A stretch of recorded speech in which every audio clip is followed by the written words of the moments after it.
You guys have been fucking demanding this for some time now, and now it's fucking happening, okay?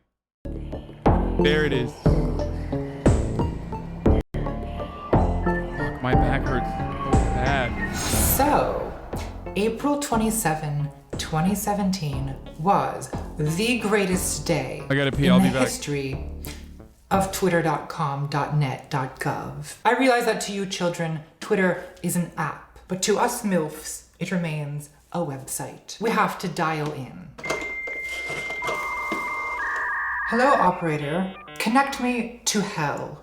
This was the day that Fire Festival, a luxury music event hosted by Ja Rule and some charlatan, was scheduled to begin on a private island in the Bahamas. There was a lot of hype. Kendall Jenner and Bella Hadid endorsed the festival on Instagram. There was a promo video full of supermodels. Tickets were selling for thousands of dollars. One Twitter thread summarized the marketing as exclusivity, conspicuous consumption, and many, many promises of excellent selfies for your already insufferable Instagram. So, when the day arrived and the advertised best in food, art, music, and adventure turned out to be 2 slices of pallid American cheese languishing over sliced bread in an atmosphere that can only be described as muddy third world shantytown. I mean, if you weren't on Twitter that day, I don't think you can even imagine the revelry.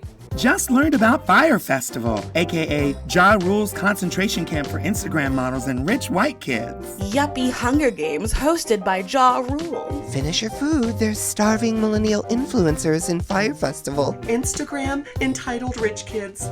Meet Lord of the Flies. Let them eat salad. It was a shuddering climax of pent-up class rage. You know, maybe millennials couldn't get Bernie Sanders elected, but at least those sandwiches were garbage. Jameela Jamil is an English actress who's just extremely pretty. Imagine looking like this. Imagine being perfect. Why are you doing this to me, Jameela? Why are you doing this to women? One day on Instagram, an ordinary peasant told the queen Jameela, "Your skin is so perfect, uwu." And Jameela replied, "My skin is currently clear because A, privileged people have more access to good quality nutrition, and also our lives are significantly less stressful than those with less privilege. I also get to sleep more because of this. All of these things keep my hormones in balance, and I'm able to address food intolerances easily. B, I believe that trans rights are human rights. C, I exfoliate twice a week." Oh boy. Jameela, they're gonna cut your head off, Gorge. I'll protect you, queen. Could she be any more annoying? Someone wondered on Twitter to 77,000 likes. Okay, to be fair, while I also agree with Contra that Jameela Jamil is incredibly pretty,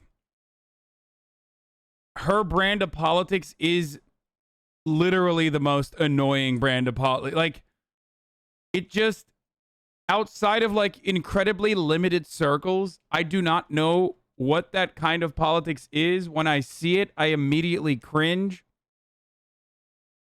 It's like very, very, very, very, very, very annoying. It's like, I mean, she literally said once that it's performative celebrity activism. Absolutely. Thank you for putting that to better words, Cookie Monster. It's like,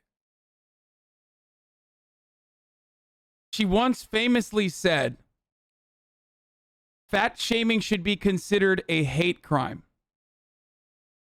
Okay? I think fat shaming is bad. If you become a fat shaming activist and then revolve your activism around that and then say that like fat shaming should be considered a hate crime, you're a fucking psycho. Sorry, you are crazy. Okay, that's a crazy thing to say.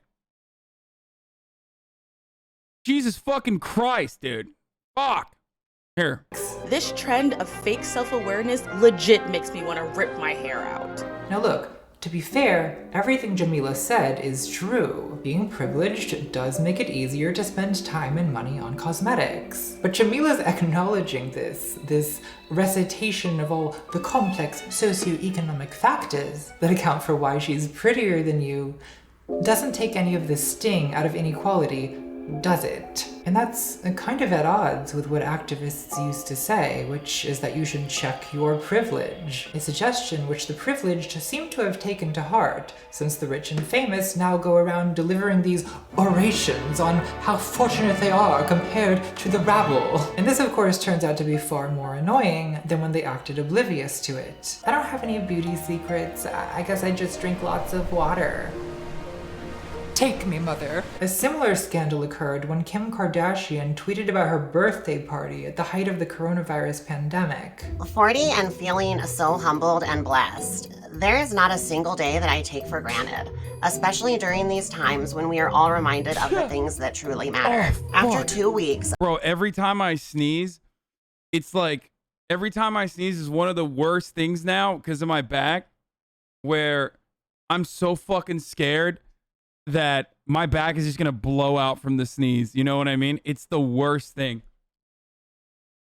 Of multiple health screens and asking everyone to quarantine, I surprised my closest inner circle with a trip to a private island where we could pretend things were normal for just a brief moment in time. I realized that for most people, this is something that is so far out of reach right now. So in moments like these, I'm humbly reminded of how privileged my life is. Hashtag this is 40. Tag me, bitch. So like Jameela, Kim is attempting some kind of privilege-checking maneuver, and once again, it has not gone well. You are the Marie Antoinette of the 21st century, bragging about being humble and letting us eat cake. Millions of Americans sick and suffering, standing for hours in food lines and being evicted as you flaunt your wealth and privilege? Your tweet made 10 times worse by hashtag tone-deaf, humbled and blessed line, hashtag... Like, it's so much better not to post shit like that on social media. Like, why would you do that? It kind of goes to the fucking house argument again, but like I was not going to fucking flex ever. That's the worst thing you could do, especially because people are going to be mad. They're going to be so fucking mad. Like, why did you post it? You have the best PR team on the fucking planet, dude. You're the best goddamn PR team on the planet. You could have stopped that from leaking if you wanted to, even. Gross. Come on, you were gonna flex a little? Abso-fucking-lutely not. Do you not know me? Do you not fucking know me? Are you insane? Happy birthday. I hope somebody got you an alphabet book as a gift so you can read them motherfucking... So the response on Twitter resembles moral outrage, but what people were upset about was not that she had the party. I mean, wouldn't you escape to a private island if you got that MILF money? The problem was more that she tweeted about it, and that the tweet was maybe, just maybe, a little bit yikesy. But if having the party wasn't wrong, then why was tweeting about it wrong? This isn't a good look. We say bad optics, not relatable. Relatable. Bro, you wearing pearls right now. Wow, dude, I know. I'm wearing fake fucking pearls that I got from Urban Outfitters, dude. The peak of fucking... The peak, the absolute peak of wealth once again. Oh my God, this man, we must hang him. He is wearing fake $30 pearls. You are quite literally clutching pearls, dude.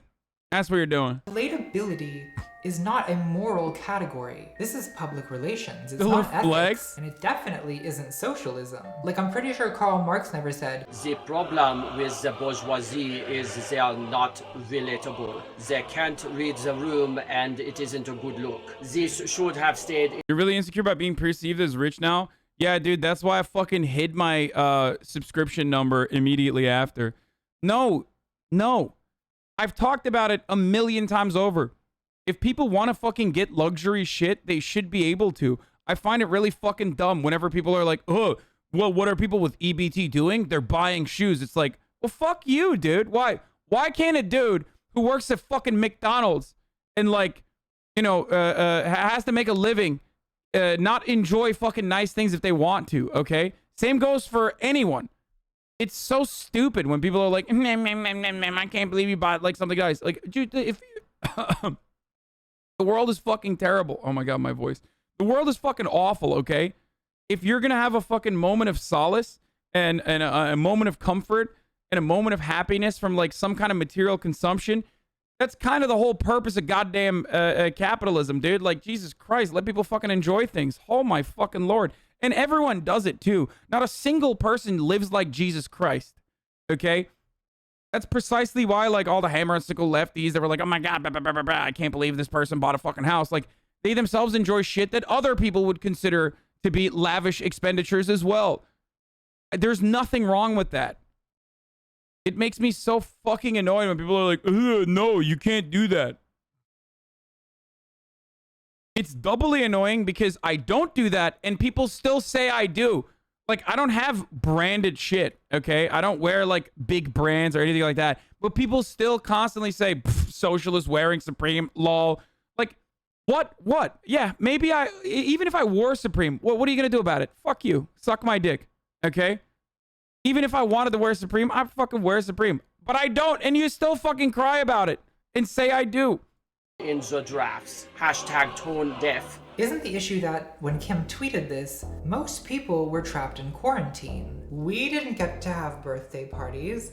Some people couldn't even travel to visit their dying relatives. So watching Kim get to travel and celebrate her birthday like normal was painful. Pain at the good fortune of others is how Aristotle defined envy. And I think it's interesting that whenever social media erupts in outrage over luxury music festivals or Kim K's birthday party or Jameela Jamil's privileged pores, no one ever uses the word envy. It's like we're averting our eyes, avoiding confrontation with this dark aspect of our own psychology. So in this video, I want to take a long, hard look at envy. What is it?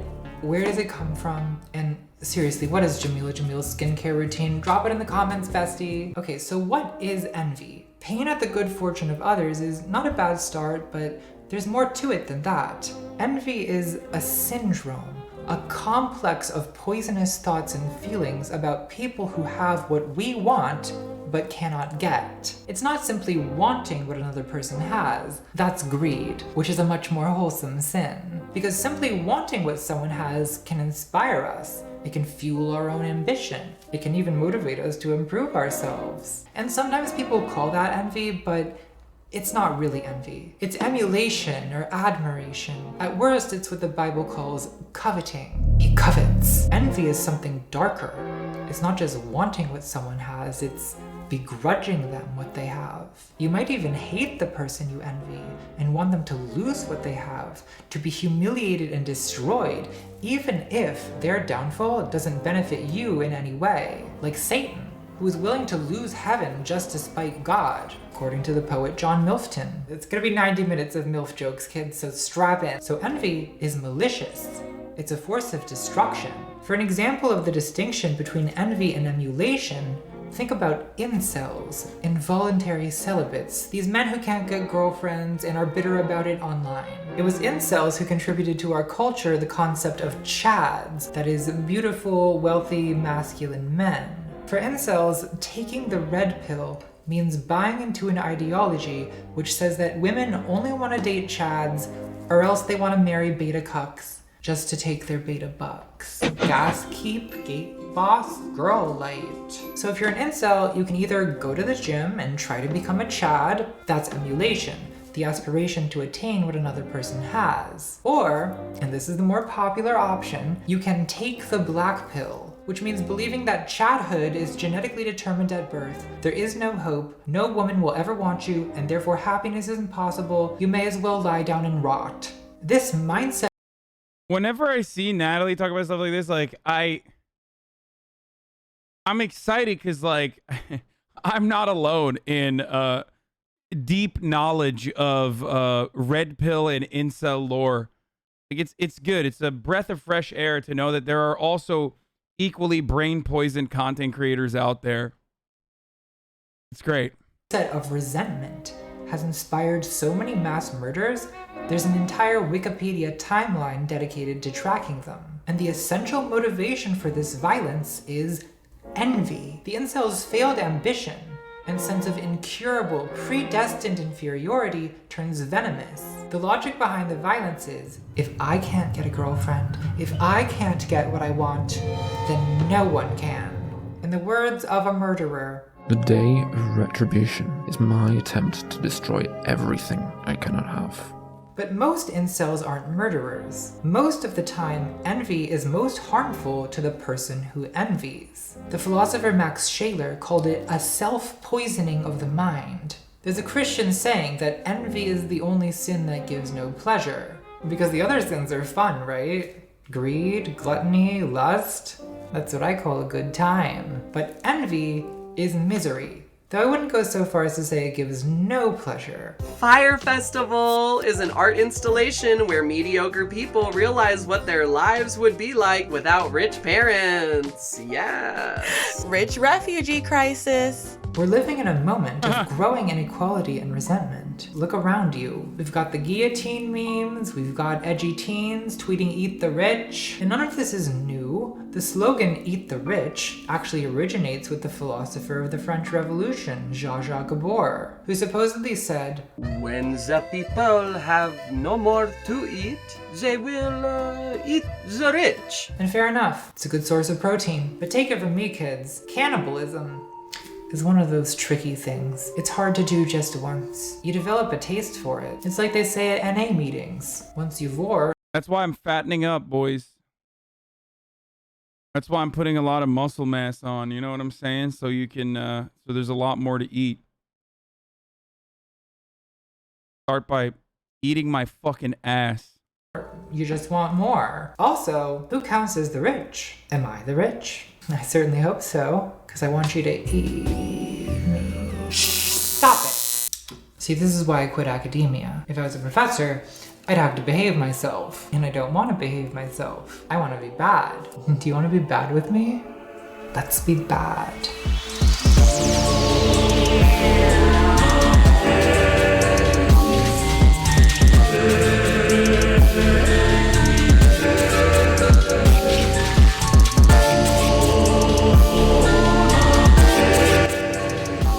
Her videos are so insane, dude.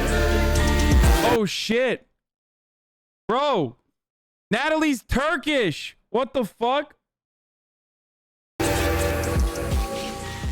So, you might think that envy is simply the product of inequality, and that societies that have more inequality have more envy. I used to assume that too, but the more I think about it, the more I realize that might not be true. Envy is a basic part of human nature. It exists in all societies and all economic systems, and it begins anytime two or more people. It actually begins. Envy actually begins at the top of the hour where there's a 60-second ad break. And those who have a $5 a month or free subscription in the form of a Twitch Prime are envied by those who do not, because they see the ads when the ad break comes, right? Now, of course, there are other ways that you can also avoid the ads. You can use an ad blocker. You can use a VPN. So if you have envy for those who are able to spend their Twitch Prime here wisely, okay, you can use other methods as well. Here's the 1 minute ad break now. You're talking like her? Yeah, well, that's how it works. People start comparing themselves. Part 2, the desire for mommy's milk. According to Sigmund Freud, or as I call him, Daddy, the first stage of human development is the oral stage, in which the primary concern is oral gratification, which is of course provided by mommy milkies. Am I doing too much? I'll tone it down just a little bit. So look, I get that a lot of people are skeptical about Freud, and it's true, he was a bit of a crackpot coke fiend who had some zany ideas, like penis envy. Maybe there's transgender men who experience that, but I don't think it's a basic fact of the female condition. As for castration anxiety, is that a dare? Because I take that personally. I'm giving it very serious consideration, doctor. But I feel like even when Freud is wrong, he's often at least onto something. Like with the Oedipus complex, it's not that you literally desire your mother, right? That would be weird. It's more that you desire an archetype. Mother, right? mommy. You guys get it. Gen Z TikTok lesbians get it. They're the ones who got me started on this MILF shit. I'm a reverse Socrates. I've been corrupted by the young. My innocent and delicate nature has been defiled.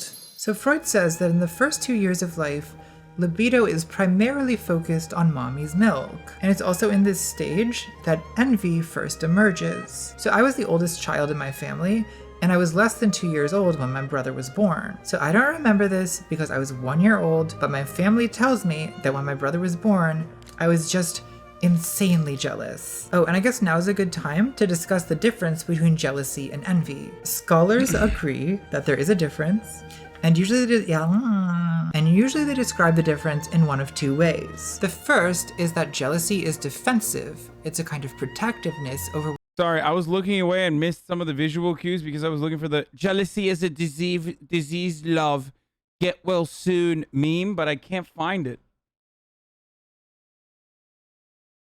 What is rightfully yours. Whereas you know what I'm talking about? Is offensive. It's resentment over what someone else has that you lack. And the second difference is that envy is between two people, the envier and the envied, whereas jealousy typically involves three people, as in romantic jealousy, where you have the subject, the romantic object, and then the rival. And the subject is jealous of the rival because they're protective of their relationship with the romantic object. And that's also the dynamic of sibling rivalry, just substituting the romantic object for mommy. Of course, in ordinary English, people are always going to say jealousy when they really mean envy, probably because jealousy has less negative connotations. And I think it's pointless to try to fight that. Like, I wouldn't go around correcting people, but just keep in mind that there is a difference. So sibling rivalry, is that envy or jealousy? Well, I think it's both, because initially you're defensive of your privileged only child relationship with your parents. But a new baby often gets more attention, at least in your paranoid toddler brain,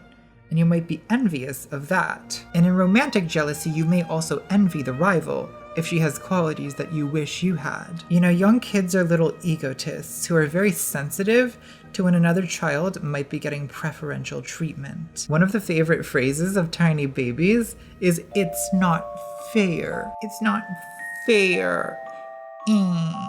Tell me about it, Bambino. And I've got bad news. Life is not getting any more fair than this. According to the Bible, one of the first events in human history is the story of Cain y Abel, los dos hermanos. I don't know why I said it in Spanish. I guess I just thought it would sound cool. Was I wrong? Cain. It just sounds so much better than Cain. Cain and Abel. Cain and Abel. God tells Cain and Abel each to make a sacrifice, and then God prefers Abel's, you know, because God loves meat. Then, in an act of malicious envy toward Abel and spite towards God the Father, Cain kills his younger brother. In my earliest memories of my brother, I already loved him, and I don't remember the envy. So I guess I wasn't a Cain. So I must have somehow worked through this without resorting to murder. Freud says that the older sibling's envy of the younger leads to a recognition of impotence, because at first, you selfishly want to be the special, most loved child. But you see that your parents love your sibling just as much as— You feel jealous of Marat when he was born? I have no fucking idea, dude. How would I don't remember. Why would I remember that? And you're powerless to do anything about it. So your ambition to superiority fails. And so you have no choice but to repress your ambition to superiority as well as your envy. And the result of that repression is what we could call herd instinct, solidarity, this feeling of identifying with a group, the equal siblings. And as you get older, the herd instinct evolves into feelings about justice, duty, community, and equality. But Freud thought these feelings retain a vestige of repressed envy. If I can't be the favorite, if I can't have special privileges, then no one can. And from these observations, Freud made the generalization: social justice means that we deny ourselves many things so that others may have to do without them as well. Okay, so we don't want other people to have anything we can't have. So we enviously insist on equality as a defense against the greater prosperity of others. Now, I don't think I completely agree with that. Like, I think Freud is definitely onto something here, But don't some of our community feelings also come from a place of genuine care for other people? I cared for someone once. Rosebud. Well, we'll come back to that later. Let's put a pin in me for now. A pin in it for now. In Freud, I mean. Let's put a pin in Freud. In a 1966 book titled Envy, A Theory of Social Behavior, the sociologist Helmut Schuck argued that rather than being— that is a very German name. Helmut Schuck? It's putting me in a German mood, sweetie. Hallo, meine Lieben. Heute gibt's ein neues Video. I just get worse at German every year. Schuck argued that rather than being the result of social or economic inequality, envy is a universal across all human societies, including very egalitarian ones. For example, in tribal and village cultures around the world, there's often a concept of black magic or witchcraft, which are thought to be used by envious people to bewitch the ones they envy. You're probably familiar with the concept of the evil eye, which originates in ancient Greece, or maybe— Wow, that's bullshit. Okay, I take it back. I'm taking back what I said. This is disrespect. It's Turkish. Natalie, it's Turkish. That's so messed up, dude. What the fuck? Are you fucking kidding me, dude? Are you fucking kidding me, dude? Okay, hold on. Chat, hold on. It's fine. I'm gonna save it.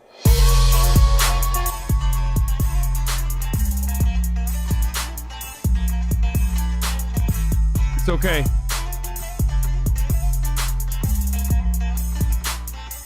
It's okay, dude.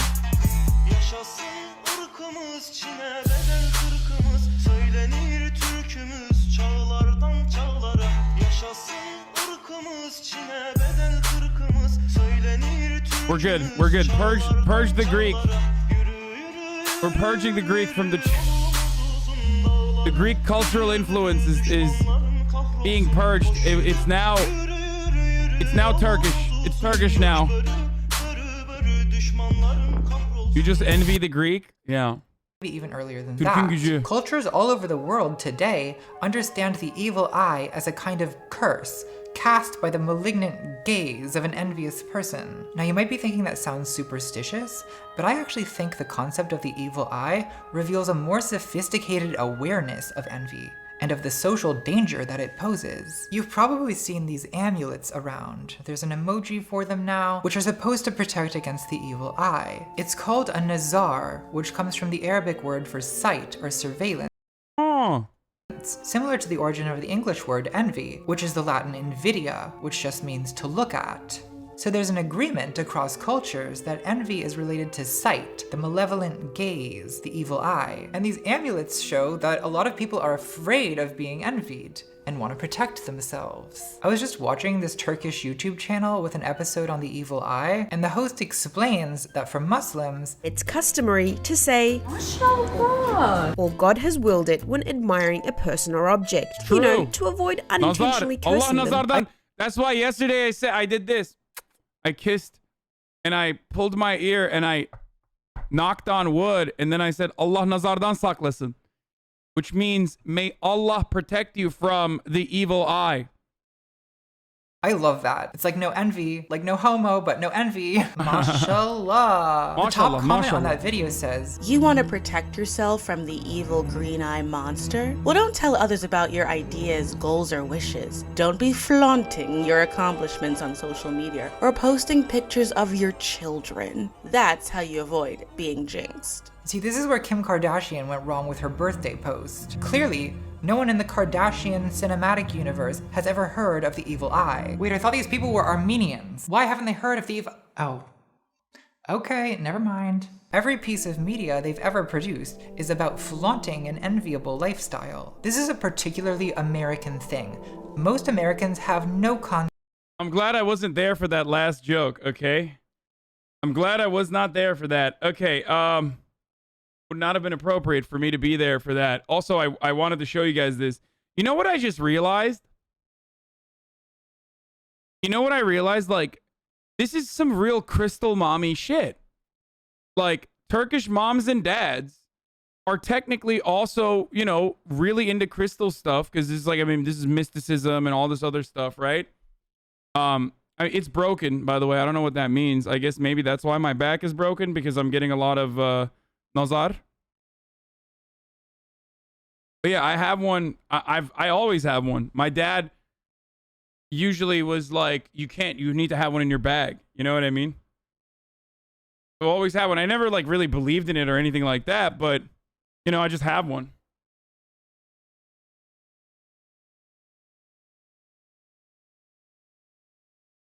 Abi Teksaslı gibisin. Vallahi öyle mi? Teksaslıyız. It breaks when someone wished ill harm, like when you were doxxed. I mean, it's been broken for a very long time. How do I fix it? Muska yazalım sana abi, kesin çözüm. Concept of the fear of envy. Like, there's advertisements here that literally promise, if you buy this exclusive luxury vibrator, you'll be the envy of all your friends. As if it's a good thing to be envied. Oh, but it is not. If people envy you, they gossip about you, right? They seethe over your successes and celebrate your misfortunes. Being envied is basically the opposite of being loved. So why would anyone want to be envied? Well, it's a contradiction of human nature. On the one hand, we need to be loved, but then there's this other drive in us, this like Homeric striving for fame and glory and riches, which is kind of in conflict with our need to be loved. In a past Gilded Age, there were stories like Citizen Kane and Sunset Boulevard, which warned what a sad and lonely thing success can become. In ancient democratic Athens, there was a practice called ostracismos, which is the origin of the English word ostracism. Ostracism was a procedure where the Athenians would assemble and each person would write the name of a person they wanted to ostracize on a pottery shard called an ostracon. And whoever got the most votes would simply be banished from the city for 10 years. No questions asked. I love the ancient world. Things were so direct. Often this was used to remove someone who was becoming too prominent or too arrogant or just annoying. According to Plutarch, I'm just gonna read this from Wikipedia, in one anecdote about Aristides, known as Aristides the Just, who was ostracized in 482, an illiterate citizen not recognizing him came up to ask him to write the name Aristides on his ostracon. When Aristides asked why, the man replied, it was because he was sick of hearing him being called the Just. It's good! It's so good! See, this is why the idea of cancel culture is absurd. This has been going on since the dawn of civilization. People in most cultures, not all, but most cultures understand that being envied is a massive social liability, so it's best not to draw too much attention to yourself. According to a Tamil saying, the tree that bears fruit will be stoned. This is sometimes called tall poppy syndrome, because the tallest poppies in the garden will be cut. Shook argues that the fear of envy is a major inhibiting force in many societies. In Haiti, G. E. Simpson found that a peasant will seek to disguise his true economic position by purchasing several smaller fields, rather than one larger piece of land. For the same reason, he will not wear good clothes. He does this intentionally to protect himself against the envious black magic of his neighbors. Now, this kind of thing is not unheard of in America. Like, I've known people from seriously wealthy families who move to the city and they dress like gutter punks, like they're trying to pass as poor. But in general, Americans don't openly acknowledge fear of envy in the way many other cultures What left Twitter wants me to do. And I don't think that's an accident. We're a nation of show-off. Which of course makes sense because, like, a lot of fucking, like, you know, a lot of those people who are like, oh yeah, I'm an anarchist, blah, blah, blah, like, you know, I do all this shit, like, and then they have a fucking PhD from Stanford, you know what I mean? It's like, okay, I mean, you know, you were doing all right, if not even still doing all right. If you went and you got a fucking PhD from Stanford, I suspect you have a, you know, relatively decent amount of money to be able to go there. And so the taboo against discussing envy is related to our whole national ethos of shoving our wealth in everyone's face. But though the fear of envy isn't widely talked about or admitted here, it's definitely still there, only repressed, confined to the realm of dreams and art. In the movie Black Swan, Nina is a perfection-obsessed ballerina who achieves her dream of getting the lead role in Swan Lake, after which her life and mind are totally unraveled by fear of envy. Black magic, Black Swan. At first we see how Nina's success comes at the very real cost of being envied by her ex-ballerina mother, by the other girls in the company, and by the former lead ballerina she's replaced. Did you suck his Not all of us have to. I love Winona Ryder so much. I love Natalie Portman so much. I love Mila Kunis so much. I just like women. Where's my shock wand? Stop it. Stop standing. But reasonable fear of envy becomes paranoia as Nina begins hallucinating Black Swan doppelgangers and is seduced by bisexual demon Mila Kunis, who's trying to steal her role. You gotta watch out for those bisexual demons. They'll getcha. True. Did you have some sort of Leslie wet dream about me? Stop. You could argue that Nina is actually suffering a kind of self-envy, where she envies the disinhibited, sexually liberated, corrupted part of herself that's capable of adult eroticism, and also of dancing the Black Swan. So she imagines that part of herself as an envious rival who's trying to replace her. It's like her mind is split between two impulses. There's her dominant white swan impulse, which we could call the Squidward personality. Perfectionistic and orderly, but reserved, priggish, stiff. And then there's her repressed black swan impulse, which we could call the SpongeBob personality. Intuitive, chaotic, ecstatic. In SpongeBob SquarePants, the character Squidward is fundamentally a figure of envy stemming from failed ambition. Hello, you've reached the house of unrecognized talent. Squidward aspires to artistic achievement, but remains a mediocrity, partly because of his overly dry, doctrinaire attitude towards art. SpongeBob is Squidward's social equal. They're literally neighbors, and they both work the same fast food service job for the same exploitative capitalist. But SpongeBob is a Mozartian intuitive genius who's able to transform the most mundane activities, blowing bubbles, flipping burgers, into a kind of aesthetic rapture. Squidward and he's a communist. Intensely envies SpongeBob's uninhibited joy and intuitive creativity. But he can't admit that envy to himself. So he convinces himself that what he's really feeling is contempt, snobbish disdain for SpongeBob's childish behavior. What the people want is culture, not dancing bubbles. Though deep down, Squidward really wants what SpongeBob has. It's beautiful. Which we see when he can't help himself from blowing bubbles, or when he trades away all of his possessions for the chewing gum wrapper that in SpongeBob's hands was a source of infinite entertainment. A lot of people my age who watched SpongeBob as a kid rewatch it now and are horrified to discover that they Sorry, I forgot. SpongeBob also owns property. Actually, now that I think about it, like Bikini Bottom is so unrealistic. Can you imagine, like, burger flippers owning fucking land on their own? Like, that's crazy. Especially Squidward, who has like a 2-story house too. God damn. Identify with Squidward, whereas as children, they identified with SpongeBob. Well, you either die a SpongeBob or you live long enough to see yourself become the Squidward. And there's a pain in becoming Squidward, which is usually explained as the disappointing drudgery of adult life, or simply loss of childhood. I would argue that envy of childhood is the distinctive Squidwardian emotion. Squidwardian? Are we saying that word? Are we really saying that word out loud? To an audience of millions?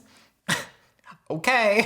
It's basically the same dynamic as Salieri's envy of Mozart in Amadeus. Oh my god, the evil eye killed Mozart. You gotta watch out for that one, kids. If a mysterious stranger shows up on your doorstep at midnight asking you to compose a requiem mass for your own father, just say no. So in SpongeMadeus Mozart pants, we have a diligent though stuffy wannabe envying the effortless playfulness of the spontaneous genius.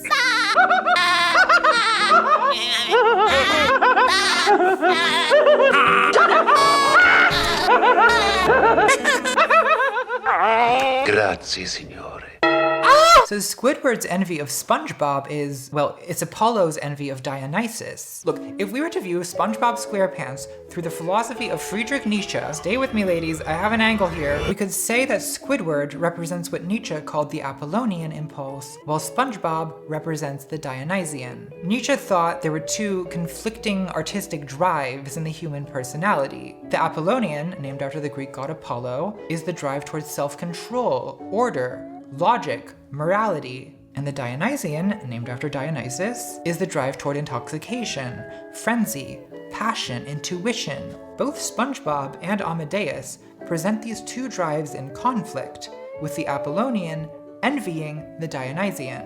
Of course, this is a misrepresentation of how art is actually created, because Nietzsche's whole point is that you need a balance of the two drives. In reality, you cannot have a pure Dionysian artist like SpongeBob, because creating good art requires at least some level of discipline and order.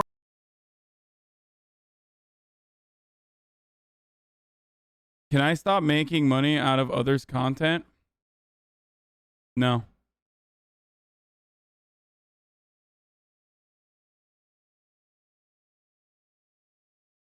Ordering. See? It is all in the technique. Otherwise, you're just some drunk idiot with a guitar. Get off the stage! So Black Swan is, in a way, actually more realistic. In order to give the perfect performance— Like, literally a friend of mine.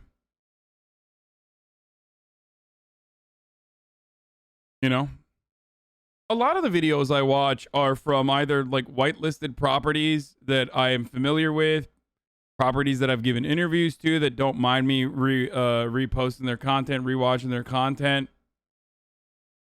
You're such an exploitative hypocrite. Holy shit, get awareness, bro. Says #1 wiener boy. Thanks. But also, I'm fucking friends with the people that make a lot of these video essays. Nina has to unify her fragmented personality and dance both swans, resolving the envious rivalry between her two artistic impulses. That was perfect.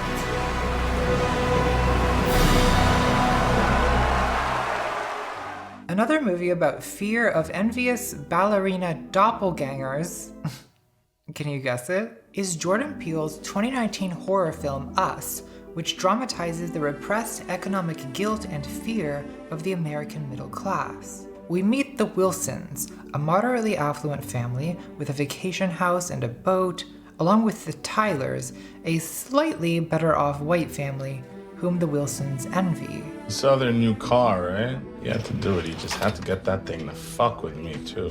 One night, the Wilsons' vacation home is invaded by a family of their own monstrous doppelgangers. Red, the only doppelganger who can speak, what the fuck explains is this that her movie? family is metaphysically tethered to the Wilsons, living wretched and destitute versions of their lives in a liminal backrooms underworld. I have not seen it. It's super fucking liminal. I'm on Ambien at an AA meeting.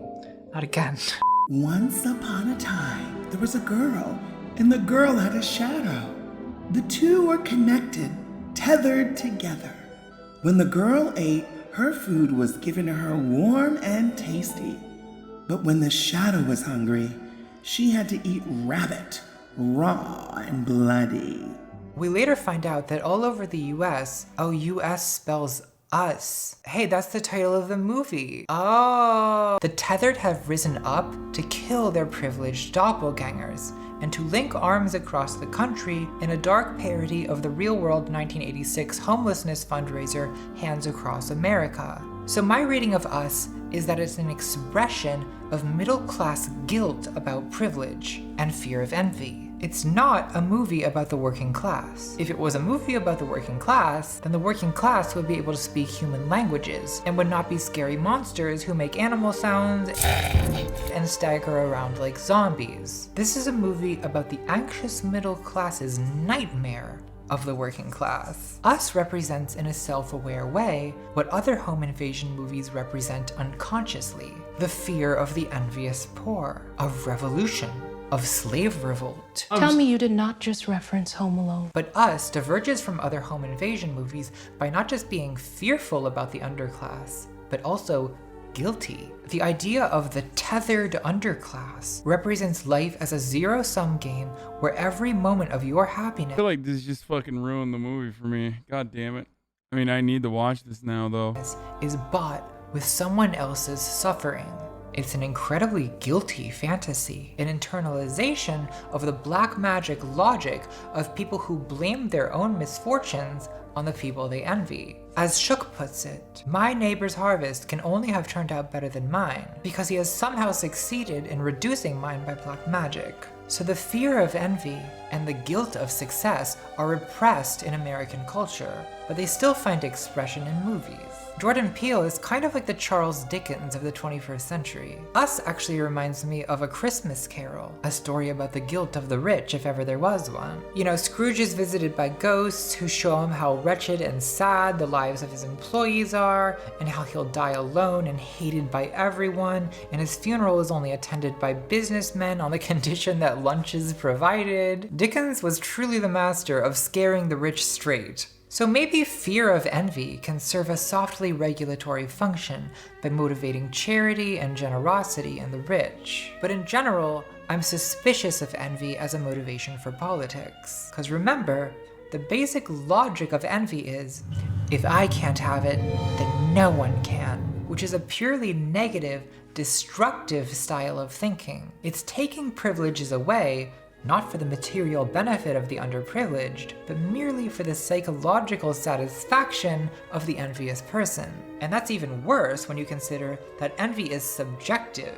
It doesn't necessarily target objective power and privilege. So envy in politics is not by any means relegated to the left. Conservative politics is brimming with envy. Like in this debate about forgiving student loan debt, you often hear people say, I had to pay my student loans, so they should too. Debt forgiveness is not fair. The logic here is, since I didn't get my student debt forgiven, no one should. It's intergenerational envy, which is a pretty common thing. Usually older generations envying the young. Kids these days have it so easy.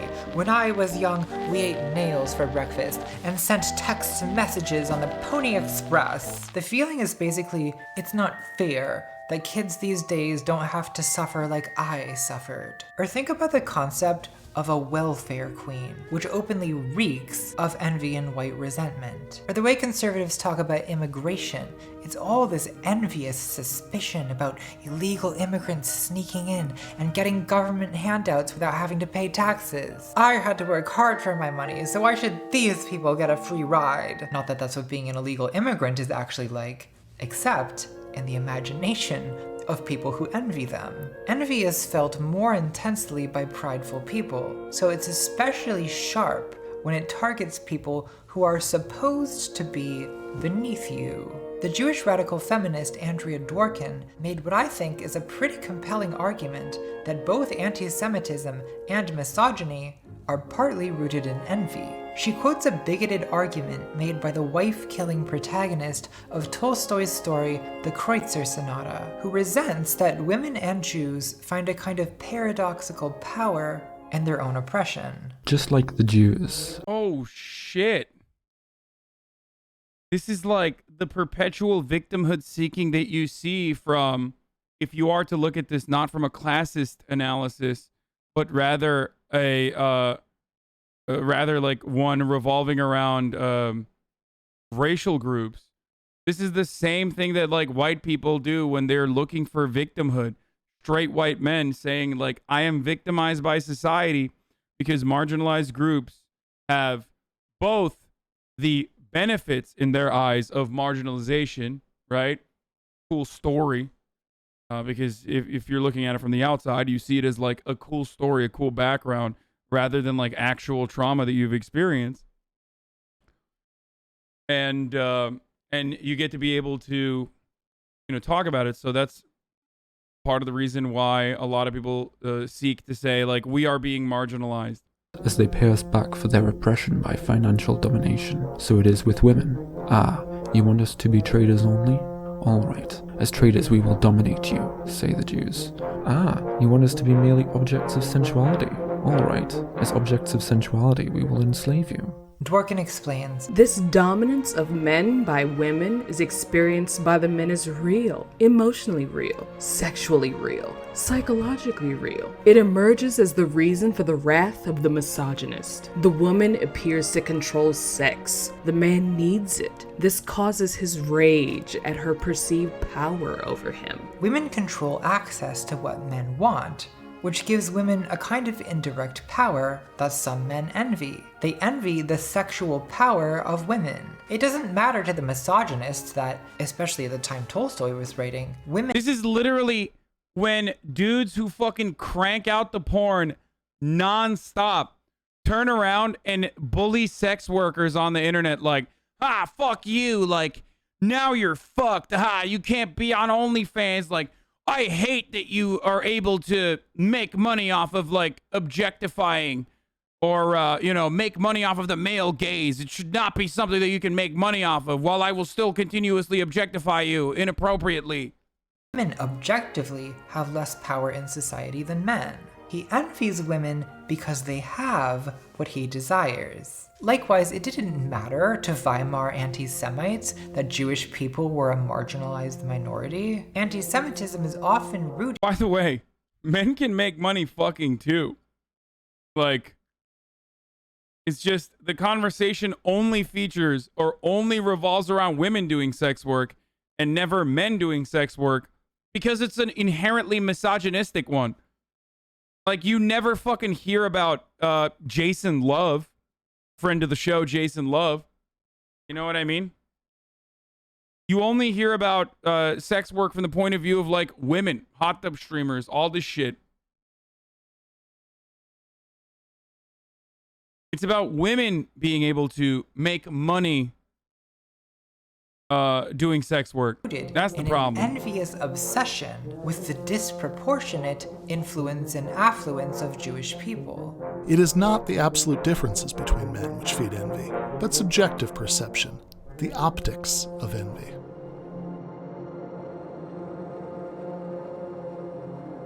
Magic mirror on the wall. Who's the cuntest of them all? Thou art cunt, my queen, but hold, a lovely maid I see. Oh yes, it's me. What? In a way, I'm kind of just in the beginning of this whole transition, like a young little girl going through all of these things, having a sleepover with the girls. What do we do on a sleepover? Do we have like pillow fights and all that stuff? Alas, she is more cunt than thee. My pussy stunting on the gram has come to nothing. The classic 1937 Disney movie, Snow White and the Wicked MILF, is the story of a, quote, vain and wicked queen who obsessively envies the beauty of her own stepdaughter. Are you sure this was for children? Every day the MILF queen asks the mirror who is the fairest one of all, and the mirror responds that the queen is the fairest, till one day it says the stepdaughter Snow White is the fairest, which sends the queen into an envious fury, resulting in a series of bizarre murder attempts. So first of all, can we talk plot holes, dang? Are we really supposed to believe that this is more beautiful than this? Ding. Isn't Snow White like 12 years old? What's going on, Walt? Why don't you take a seat? Maybe she's not 12, True. I don't know. It's hard to tell because she's constantly surrounded by manlets. Ugh, but she's just so boring. And the queen is such a baddie. Step on my throat, mother. This is a horny video. Well, yeah, because I quit riding that brown tiger. I can feel the pulse back in my veins. So despite the injustice done to its lead MILF, Snow White does illustrate some interesting things about envy. Once again, we have black magic and witchcraft as an expression of envy. We have the age difference, intergenerational envy, the envy of youth. It kind of reminds me of those millennial women who hit 30 and suddenly feel a need to rage against Gen Z. Pretty counterproductive, since if you're worried about seeming old, complaining about the youths is probably not helping your case, Gorge. Oh, no. You might wonder if there's also jealousy involved with the evil queen. Like, is she worried that the king is— Listen, I love Zoomers, so don't fucking point your finger at me, okay? own daughter? Well, I don't think so, because we never even see the king. The queen doesn't mention him. It's not about the king. So there's no romantic jealousy involved. It's just one woman envying another woman. I'm aging gracefully. Fuck you guys. And over beauty for its own sake. Dumbass Zoomers in my chat saying I'm old. Fuck you. One day you will be too. It wasn't that long ago where I used to be like 30. You're fucking ancient. You know what I'm saying? And then before you know it, you're fucking 30. I promise. You will remember this. I do. Stan a Bechdel test passing movie about women hating each other. Gatekeep, gas girl, gate girl, gas keep, light boss. In fact, in the original Brothers Grimm version, the queen first tries killing Snow White with beauty accessories, poisoning a comb and lacing her to death with a corset. I wish I could die that way. What's really striking is the pure kamikaze malignity of it all. This queen, who we know is obsessed with her look, is willing to transform herself with witchcraft into an ugly old hag, just to give Snow White the poisoned apple. And the queen disguising herself as an old hag parallels Satan disguising himself as a serpent. I mean, you could actually argue that the queen is simply a persona of Satan. It's Paradise Lost all over again, which also happens to be the title of my memoir. The queen is incredibly petty, because even according to the, again, wrong and tasteless mirror, she's still the second most beautiful woman in the world. How could someone so close to the top of the hierarchy still be consumed by envy? Well, basically, because that's how envy works. It's petty, it's subjective, and it's indifferent to the magnitude of the inequality or to the absolute position on the overall hierarchy. So you can be the second best in the world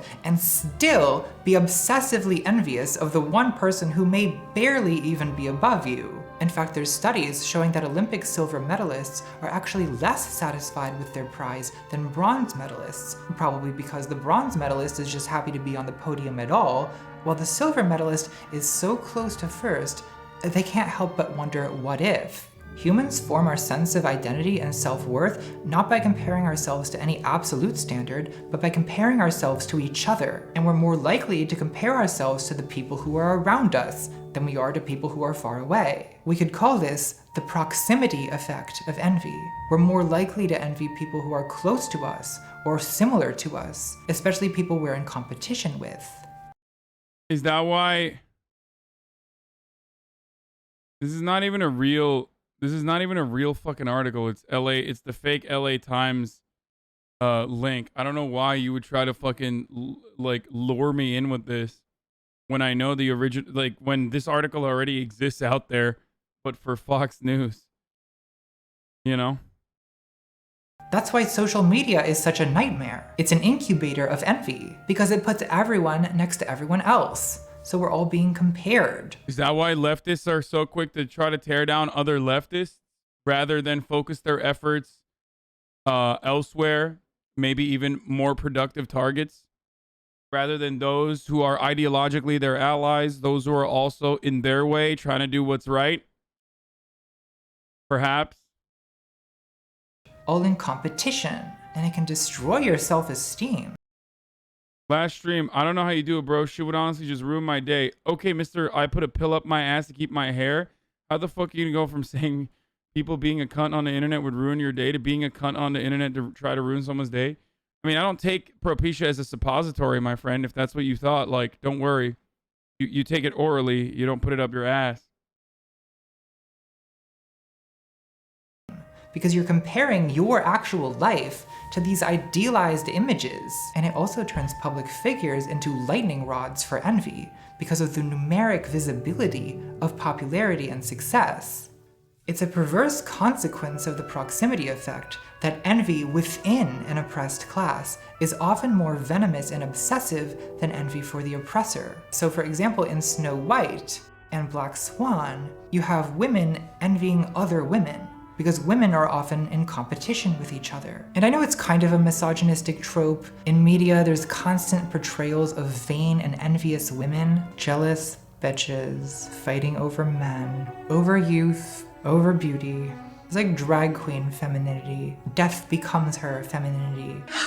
On guard, bitch. So yeah, it's kind of a misogynistic trope, But, how do I put this delicately? Sometimes reality is misogynistic, like when my eyelash won't stay glued on. The patriarchy's machinations are clearly to blame. In her 1976 essay, Trashing the Dark Side of Sisterhood, feminist Jo Freeman wrote about her ostracism from within the women's movement. I've been watching for years with increasing dismay as the movement consciously destroys anyone within it who stands out in any way. And she quotes a speech by fellow feminist Anselma Dell'Olio. And who do they attack? Achievement or accomplishment of any kind would seem to be the worst crime. Do anything that every other woman secretly or otherwise feels she could do just as well, and you're in for it. You are immediately labeled a thrill-seeking opportunist, a ruthless mercenary out to make her fame and fortune over the dead bodies of selfless sisters who have buried their abilities and sacrificed their ambitions for the greater glory of feminism. Freeman speculates, the primary reason there have been so few great women blank is not merely that greatness has been undeveloped or unrecognized, but that women exhibiting potential for achievement are punished by both women and men. The fear of success is quite rational when one knows that the consequence of achievement is hostility and not praise. So at no point in this essay does Jo Freeman use the word envy, but as usual, envy is right below the surface, causing all the trouble. So Freeman is describing how people from marginalized groups whose ambition raises them above the typical limits set by marginalization are often— This video is singing a little loud for your current situation. Yeah, I mean, yeah, it's like Natalie dropped the hottest mixtape of the summer right before 8:20. I kind of want to have her on. I texted her. She did not respond. But there's like not much I can add on top of this other than people just being like, dude, fuck you. Like, I talked about it already. Like, Allah Liker had a really good, super short summarization of this where I don't even know if Natalie will get into it, but it's basically like a lot of people don't want to just straight up be like, I don't like that you have something that I do not have. And obviously there's a lot of like material conditions factor into this issue significantly, as it is in every part of our lives, as it motivates, guides, and changes our attitude in every facet of our lives. You can't escape that. But people don't want to just like outwardly be like, I don't like you have this house. Like, fuck you. You're a piece of shit. So they will try to couch it. They will try to couch it with some sort of like ideological seasoning. You know what I mean? Oh, I'm actually not just fucking mad that this person went and, got a lot of fucking donations or got a lot of like subscriptions as a left-wing content creator that has a left-leaning community, like a broad community that ranges literally from Marxist-Leninists all the way to social democrats and liberals and even conservatives that watch him. Like, I don't like that is a way that he was able to make money and be successful under a capitalist organization economy, and then, buy himself and his family a house. I think there are better ways that he could have spent his money, and that's why I'm fucking upset.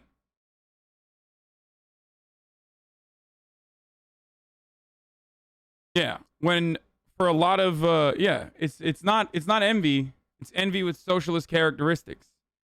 And it's like nobody really wants to admit this, but a significant percentage of what are framed as political fights on here are just ordinary sublimated jealousy.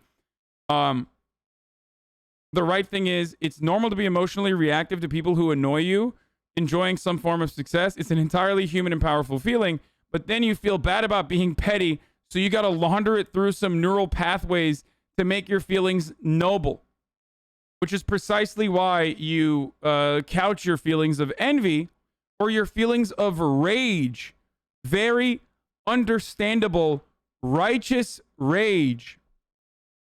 Okay? Very understandable, righteous rage that you feel towards the system, couched with, or paired up with the envy that you may or may not feel that you can't just like outright say, so you have to fucking, you know, hide it with or rub it with a little bit of intellectual patina. And then you have, you know, fucking delusional idiots like this. It's called Eat the Rich, not Eat the Rich, except for my favorite socialist content creator. Like, you can eat me, motherfucker, all you want. Like, I don't have a problem with this, okay? I want a system where everyone has material equality, okay? I want that. If as a consequence of that, like, my property values decrease or whatever the fuck, and I still have to pay a mortgage for a much more expensive house. Like, I don't give a shit. I'm very open about that. Just like I'm very open about the reality that, like, I do not have a problem with, like, higher taxes for a higher bracket. Okay? Go ahead. Eat me all fucking day.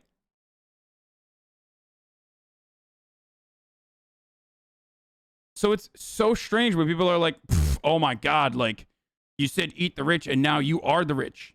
Like, yeah, I'm not hiding it. Like, I'm not hiding my subscription number for that specific reason.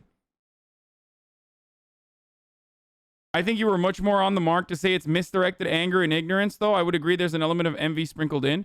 No, I think, well, I'm exclusively talking about other left Twitter, like, micro influencers and content creators who themselves have, like, Medium platforms. You know what I mean? They have, like, their own blog, or they have their own Patreon.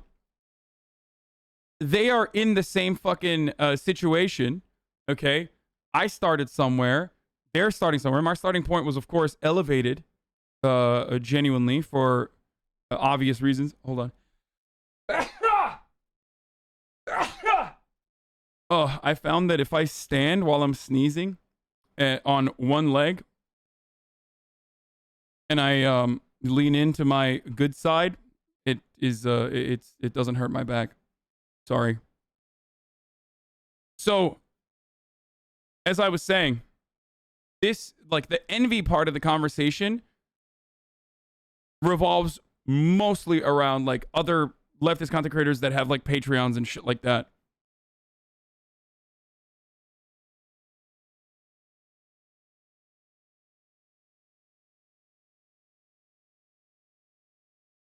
Feel me?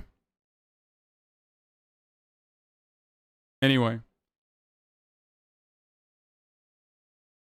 For fuck's sake, I've heard you say the same shit like 10 times. No one cares you got a house. Why just watch the video? You know, you could just watch it on your own, right? Anyway. Other streamers with multi-million-dollar homes right now sweating? No one gives a fuck. Their audiences don't give a fuck because their audiences understand, like, yeah, of course, I'm giving this person money. Of course he's going to fucking spend it.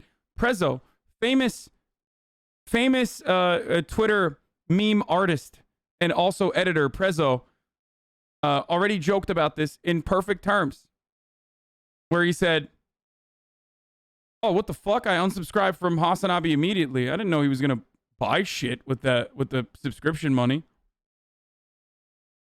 Famous editor Prezzo. Yeah, he'll love that I just mentioned that, I'm sure. But yeah, I gave you money and you fucking used it? Fuck that, dude. Are you kidding me? Yeah. Unsub from Hasan. Didn't know he was going to buy shit with that money. What the fuck? And that is what that's where it's at for a lot of people. People thought they'd cancel you, but you hit 50,000 today. Yeah, that was the hilarious part about it, is that, like, my audience obviously didn't give a fuck and literally turned around and donated more. I told them not to, and they still kept donating more.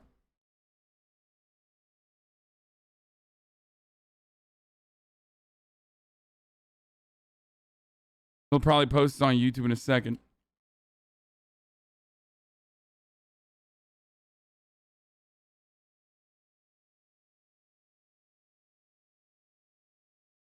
You're a reformist. Isn't it counterproductive to actual revolution and taking power from the rich to actually eat the rich? The rich must be removed by force. You are a reformist? Isn't it counterproductive to actual revolution and taking power from the rich to actually eat the rich? The rich must be removed by force. I had to read that twice. If I'm a reformist, and you understand that, like, I am a firm believer in exhausting every state apparatus you can while simultaneously building a stronger working class that can exercise political power.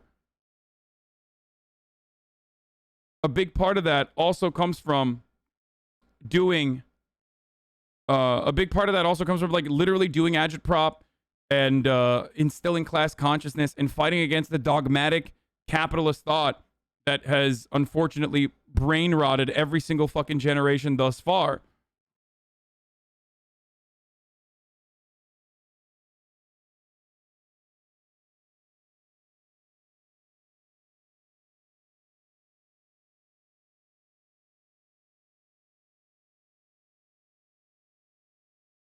Anyway.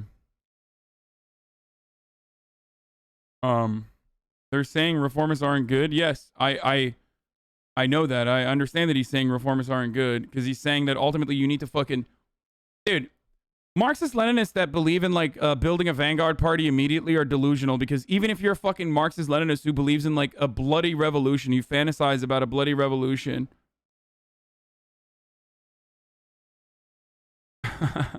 Alice Visandum says, politically, I don't care if people buy a house, but personally, I'm extremely nakedly jealous. I think this is way healthier. If you own a house, fuck you. Give me your house. Give it to me.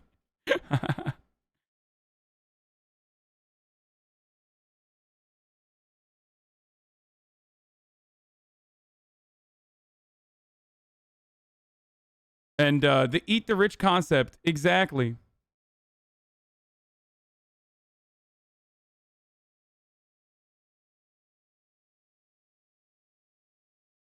Wait, what?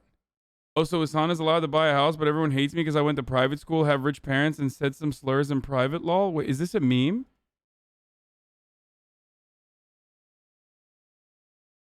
It's fake. I don't know who the fuck this person is.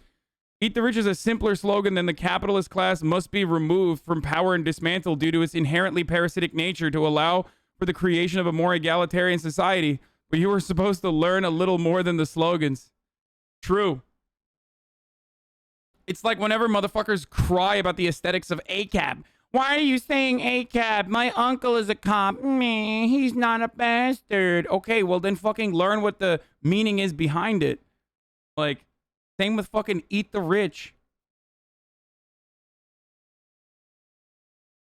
The socialism done left is fake.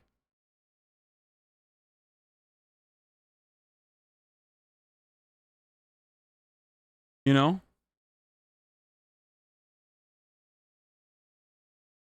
Yeah, I don't know. I'm pushing for reforms that result in material gain while also working to fulfill the conditions for a revolution is kind of lib. Yeah, it's what I always say to dummies is like, dude, you're...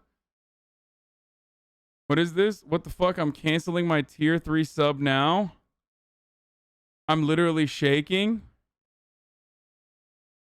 I'm sure we haven't gotten fucking insanely flooded with another community that's incredibly active on Reddit, by the way. And on this thing right here, on this subreddit.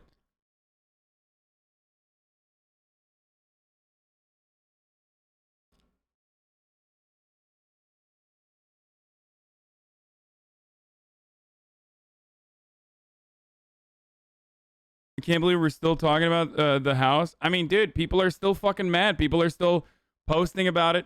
I'm surprised. I'm surprised that it hasn't like hit all the fucking dummy meme accounts.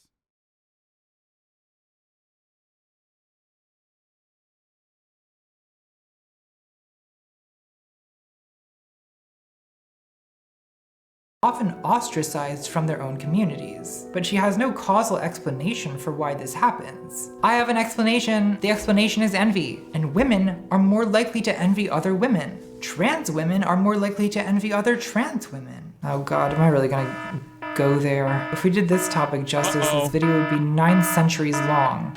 On guard! Bitch! A lot of people assume that trans women... She's trying to get fucking canceled? What the fuck?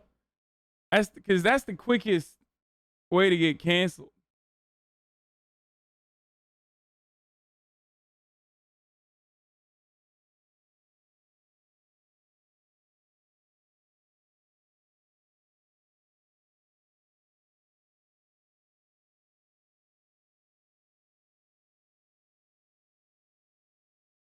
Been canceled like 3 times. I know. Women envy cis women. And there is some truth to that. There definitely was a time in my life when I used to envy cis women for being. Are you gonna move in, or are you just gonna stay in the apartment for the memes? Guys, I haven't even talked about the funnier part of like the house saga behind the scenes with like my mom and dad living there. My dad literally just fucking plopping a bed in the middle of the living room and just exclusively sleeping out of the living room. Like the entire house is theirs and has been since they moved in. And like I've been trying to get my mom to buy furniture, and I'm like, Mom, can you please buy furniture? Like I don't want to fucking, you know, hire like an interior designer or something like that. It's going to be expensive as fuck. You know, I already dropped the fucking bill on the down payment plus like, you know, the mortgage payments and shit like that because I didn't fucking buy it cash, for the record, for all the dummies who like literally think, why hasn't he fucking donated all of the money instead of why hasn't he donated all of that money and like bought a cheaper house or something? Because that's not my money. That's not real money. I put a down payment, okay? And a lot of the houses that you show me, I would not even be able to buy with the fucking down payment that I put down, but that's besides the point. And then against that asset, under a capitalist understanding of the economy, a capitalist organization of the economy, you put a fucking down payment and then you have an asset. So now you are allowed to be able to take out a loan against that asset. Okay, that's how mortgages work. So I've been asking my mom to like, please, like begging. Strawmanning the counter argument to own nobody? Wait, what? I'm not strawmanning a counter argument. What the fuck? So, by the way, I'm not apologizing for buying a house. I've literally never apologized. Jesus Christ, you bought a house. Be happy about it. Stop apologizing. That's what you're doing at this point. I've literally never apologized for it. And I will actually never apologize for it. As a matter of fact, I've only routinely said, suck my cock if you have a problem with it. But anyway, the people that are like, dude, what the fuck? Like, blah, blah, blah, blah, blah, you know, give $1 million and then buy a cheaper house is like, it's not, I don't, you know, the bank is not just going to be like, here's a fucking $1 million loan that you can take out so you can give it to mutual aid organizations. But besides the point, as far as the house goes, I've been trying to get my mom to like at least buy furniture, okay, and put it down. And like she only buys plants, dude. I don't know what the fuck it is, but every single time I go to the house, every single time there's like new plants. It's like, what are you doing? I can't sleep on a plant, Mom. Please buy a fucking bed, please. Like, what are you doing? There's just plants everywhere, dude. I finally was able to get her to get a couch. Okay? I finally was able to get her to get a couch. It was a painful process. I finally was able to get them to like move the bed into the bedroom and get a fucking couch. But there's so many fucking plants, dude. It is insane. The amount of plants in the house. It's everywhere. Do you think you're drawing more attention to it by addressing it this much? Dude, it was literally in the fucking national news. I don't know what you're talking about. It trended as like the top trending thing for the past 48 hours. At this point, like, I'm just making memes about it because it's a part of my life and I do want to talk about it. You know what I mean? It's like funny. There's funny experiences that I've had. It does in a weird way feel liberating.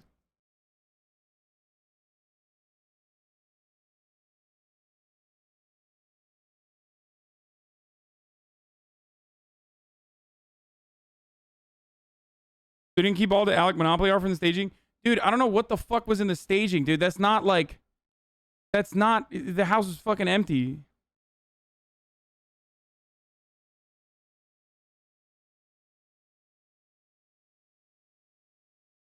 Anyway, let's keep going. Cis women. Are you the trust fund privileged baby? Yeah, dude. The trust fund that of my fucking community. The HasanAbi Community Trust Fund. That's where my trust fund comes from. You know. That's what most trust fund privileged babies do is fucking work, get to a point of like economic security so they can purchase a house large enough to be able to fucking house their parents. That's what trust fund kids do. You know, just regular trust fund kid shit like that. Anyway. Another trust fund kid thing is running the top of the hour ad break, of course. Which is what I'm doing right now. And of course, if you no longer want to see the ads, all you need to do is subscribe. You can do it for $5, or you can subscribe for free with a Twitch Prime if you have one. Not a trust fund, but at least you might have your parents' Amazon Prime that you connect to your Twitch. Or you can use an ad block, or you can use a VPN. That's right. But Twitch Prime is free. Here is the 1-minute ad break now. And we're getting back to the video. Now I kind of just don't even allow myself to have the thought, what if I were a cis woman? So in a way, because becoming a cis woman is impossible, it's unobtainable, I actually envy cis women less. So trans women are more likely to envy other trans women because of the proximity effect, and because another trans woman represents an actual possibility of what I, a trans woman, could become. She's a standard to which I could plausibly compare myself. Here's a post someone made on my own fan subreddit. Am I the only one who finds it hard to watch trans creators? Before I realized I was a trans woman, I fucking loved people like ContraPoints, Nick Spears, and other trans creators. But ever since I realized I was trans, I just get this angry, resentful feeling in the pit of my stomach whenever I get recommended any of these videos. I seriously loved ContraPoints, but whenever I try to watch any of her videos, I just want to scream. I have this feeling toward passing trans people in general. I feel such hatred for them, and I don't know why. Am I just a toxic person? Well, sweetie, you're not a toxic person. At least not any worse than anyone else. It's just that human nature is a toxic person. And that angry, resentful feeling in the pit of your stomach that makes you want to scream and feel such a hatred has a name. And the name is envy. I actually admire the person who wrote this post because they're doing the best that any of us can do, really, which is noticing the feeling without endorsing the feeling. I wish that more people could feel things without rushing to a rational defense of the feeling. And isn't rationality itself often simply the attempt to make our feelings contagious? Sometimes people have no self-awareness about it at all. For example, there's a certain kind of boomer transsexual who complains that when I transitioned, I had to go through rigorous medical gatekeeping, but kids these days just waltz on in and walk out with hormones. It's intergenerational envy. Trans edition. It was hard for me, so it should be hard for everyone. Like the student debt debate. If I can't have it, no one can. And look, I do have sympathy and admiration for older trans people. Like, being trans in 2021 is already the maximum level of adversity that I can handle. I cannot imagine how hard it was to do this in the 80s. However, the pain of envy is not a valid argument. Envy is not sacred rage, and the malignant demands of envious people should be ignored. God, this community, the constant... Sorry, I have to read this out loud. I'm from Iran. I do not need Prime, Adblock, nor the VPN. It's literally the only privilege we have. Watching Twitch without ads. Oh, I love you, man. That's funny. It's not a joke. Look, if they don't serve, that's true. If they're not, they're most likely not serving ads to people in Iran. So that was pretty funny.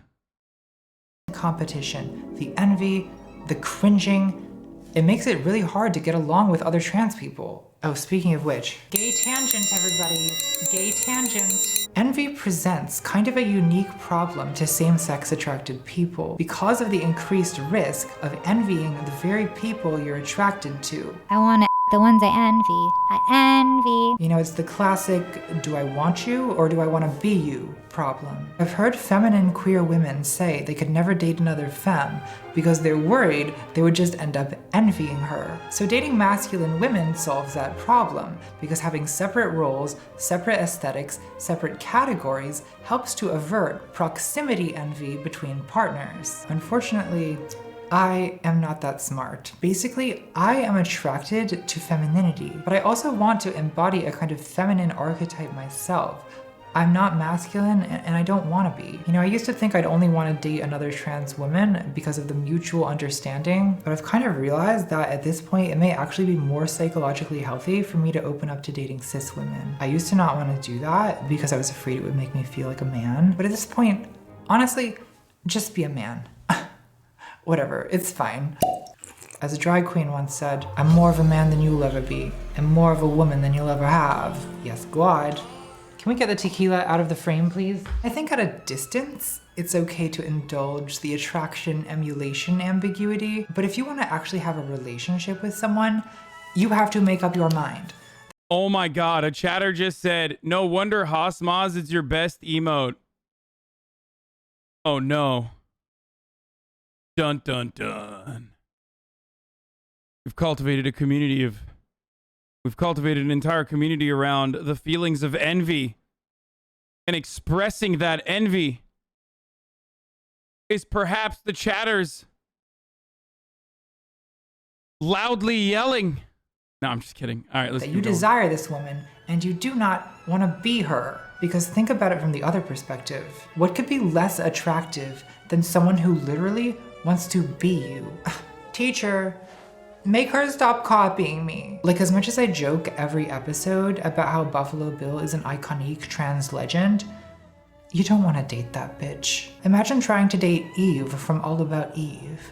Pass. Hard pass. So if you're a queer woman, or a queer anything, honestly, and you find yourself envying your partner, my advice is stop overthinking a good situation. An enviable woman wanted to be with you. So sit back, relax, and enjoy the clout. I get it though, it's complicated. You know, we're all supposed to proudly affirm what we truly desire, but how do you know what you truly desire? Do I want mommy? Or do I want to be the mommy? Yes. Just yes.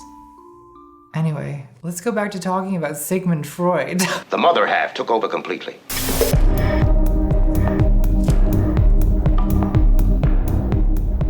Oh shit. Do I look okay? Is my head on straight? So, we keep running into this avoidance of the word envy. And people especially cannot seem to notice when they themselves are feeling envious. Like that person who puzzled over the angry, resentful feeling in the pit of their stomach without being able to name what they were feeling. There's two reasons why people are usually in denial about their own envy. One is guilt, and the other is shame. Shame? Shame because admitting to yourself that you envy someone implies that you feel inferior to them, which is shameful. It wounds the ego. And guilt because envy is malicious. If you envy someone, you may feel angry and miserable about their success and good fortune, and you may wish to see them ruined or brought down. That's cruel and antisocial. It goes against most ideas of morality, and it's a thought that's usually not socially acceptable to admit. So envy is shameful, guilty, and socially unacceptable, and we deal with that by suppressing it from our awareness. But it is still there, and in order to maintain the denial, we have to convince ourselves that this angry, resentful feeling in the pit of our stomach is actually something else.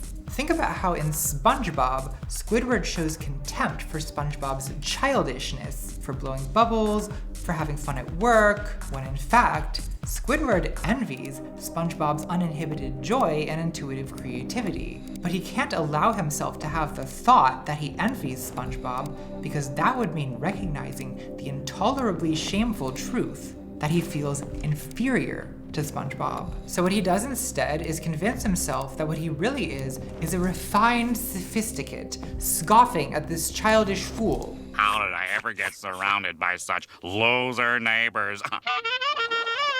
We could call this envy to contempt sublimation. Sublimation is a psychoanalytic term, which means that you transform an ego-wounding feeling or socially unacceptable longing into something more ego-flattering or socially acceptable. So the classic example used by Freud is the transformation of sexual urges, of erotic energy, into creative expression. It's like the founder of the NoFap movement, Lady Gaga, once said, "I have this weird thing that if I sleep with someone, they're gonna take my creativity from me through my So according to Freud, the vast majority of erotic longings can never be fulfilled. Tell me about it, Sigmund. Ugh. Misery.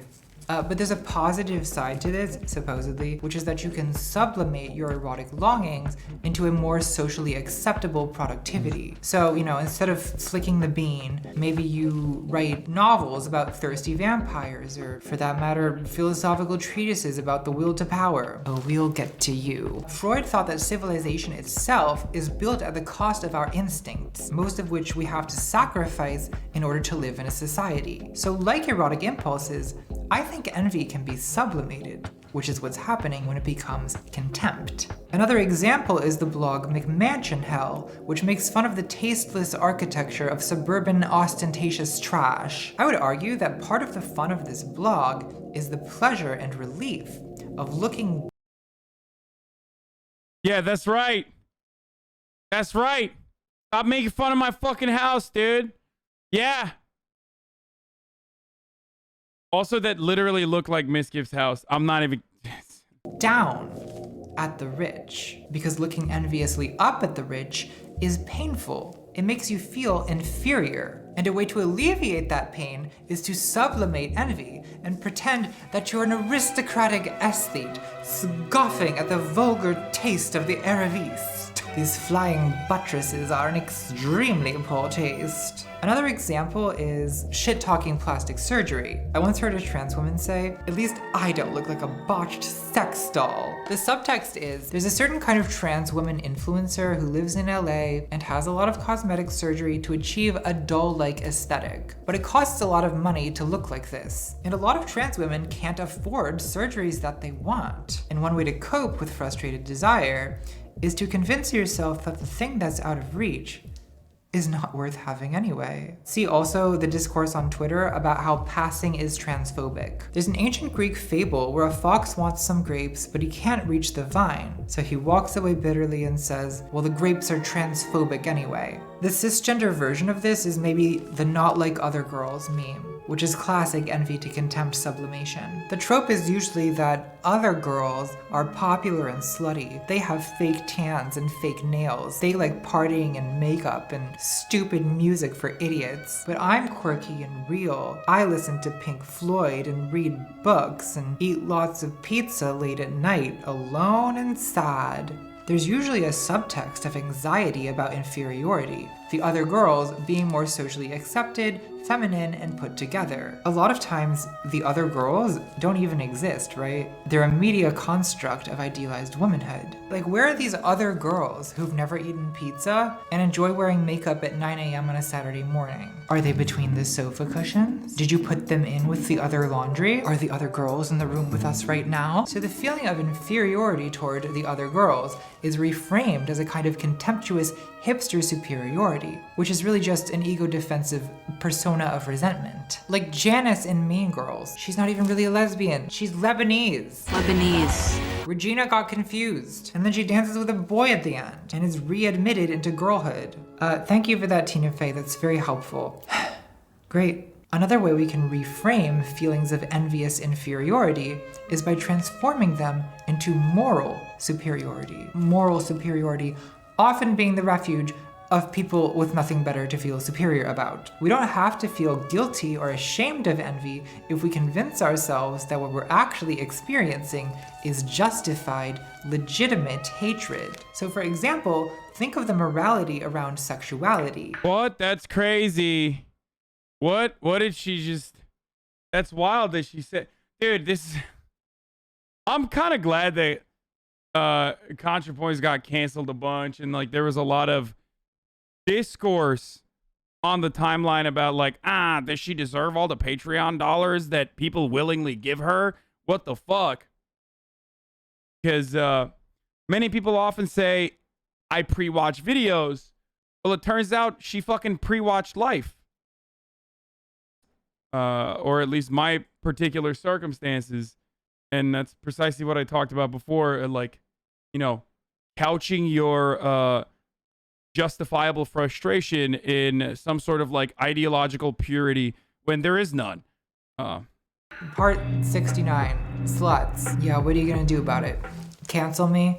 On guard, bitch. Why does everyone hate sluts so much? Sluts never did nothing wrong to nobody. Open sexual promiscuity is in a way analogous to opulence. You're conspicuously enjoying something that other people want but may not be able to get. Many cultures have norms about modesty, for example, expecting women to cover their hair in public. This is usually explained as prophylaxis against male lust, but I wonder if it also serves to prevent a more generalized envy, which female beauty has a way of attracting. Men often slut shame because they want to control female sexuality. And by female sexuality, I do mean male sexuality, because often what they're really struggling to control is their own desire. But slut shaming is also done pretty viciously by women to each other. And that's a complicated thing. It's more than just envy. Sometimes it comes from a sense that a woman who's having casual sex with a lot of men is compromising the collective sex withholding power of the group, almost like she's crossing a picket line. But there's also sometimes a resentment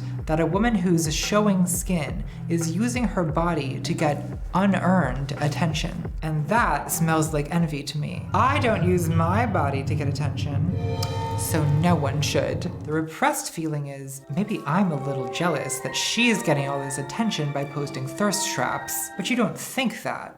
You think, I am above this because I am chaste, I have class, I am a feminist. I would also suggest accusing her of pandering to the male gaze. That's, of course, the feminist way of calling someone a low-down hoe-bag skank. So again, we have envy to contempt sublimation, and often the contempt is moral, virtuous. The psychological need to convince ourselves that envy is morality can become so strong that we actually start inventing things to be outraged about. Take, for instance, the tendency to imagine that the wealthy and powerful are enjoying wild, satanic orgies and indulging all the forbidden, salacious pleasures that we ourselves are denied. Like QAnon, these conspiracy theorists who want us to imagine Hillary Clinton reclining in a garden of earthly delights, sampling the pleasures of ephebes.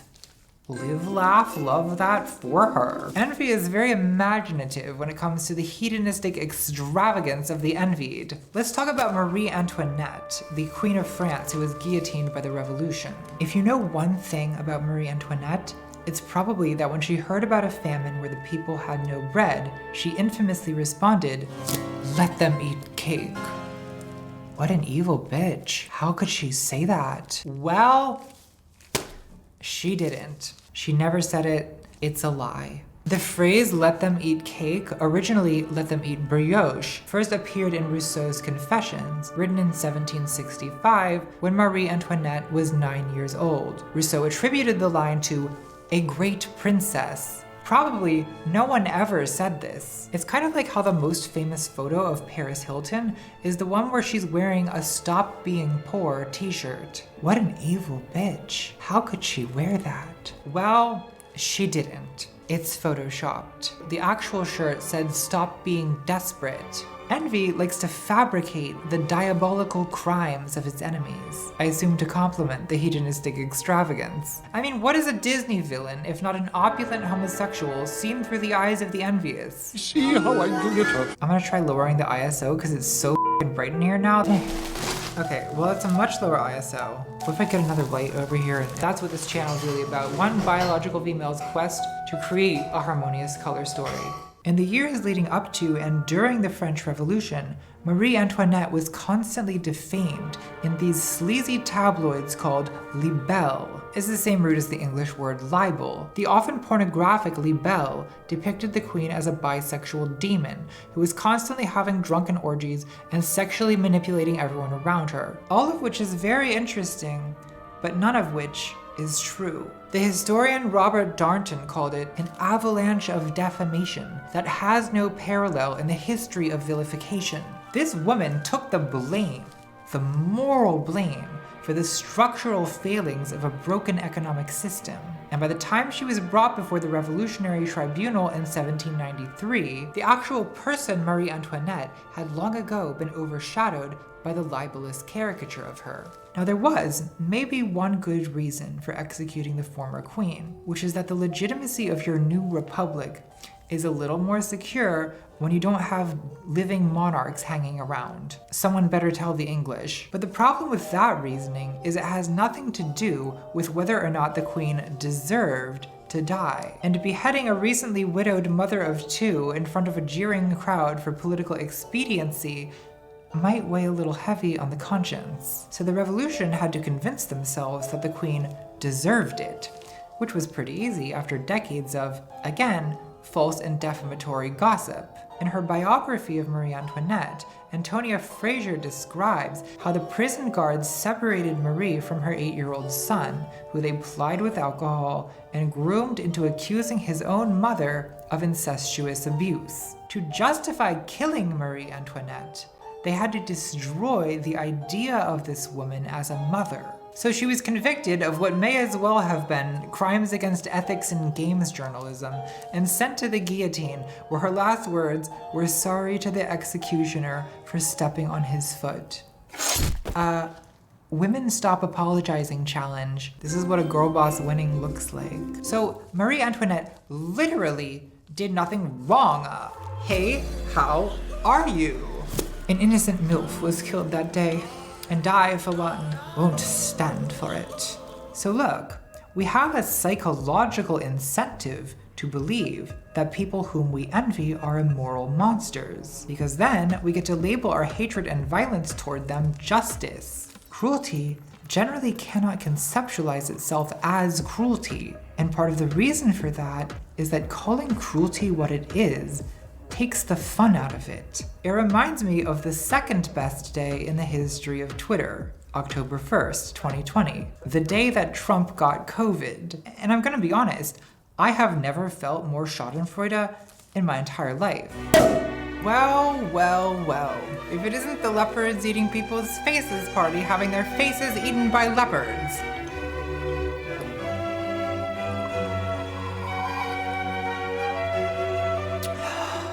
Last time I ate cake. Like Dan Savage said, it felt like Ronald Reagan got AIDS. The next day, I tweeted, "These last 24 hours have been the first time I've genuinely enjoyed Twitter in years, because this website is good for one thing only, reveling in the cruelest of human impulses." And someone responded to that saying, "Oh my god, could you even be a bigger killjoy?" But why was I being a killjoy? The tweet was about how much I was enjoying it. Well, for most people, I guess not me, but for normal people, for other girls, cruelty is only pleasurable as long as they can convince themselves it's something other than cruelty. Justice served. So again, reason, rationality are often the attempt to publicly communicate, to evangelize our private feelings. And morality, ethics, and justice are often put forward as the respectable public face of private envy, vindictiveness, and hatred. But is this a corruption of morality, or have we stumbled onto something darker? What if morality itself is simply the expression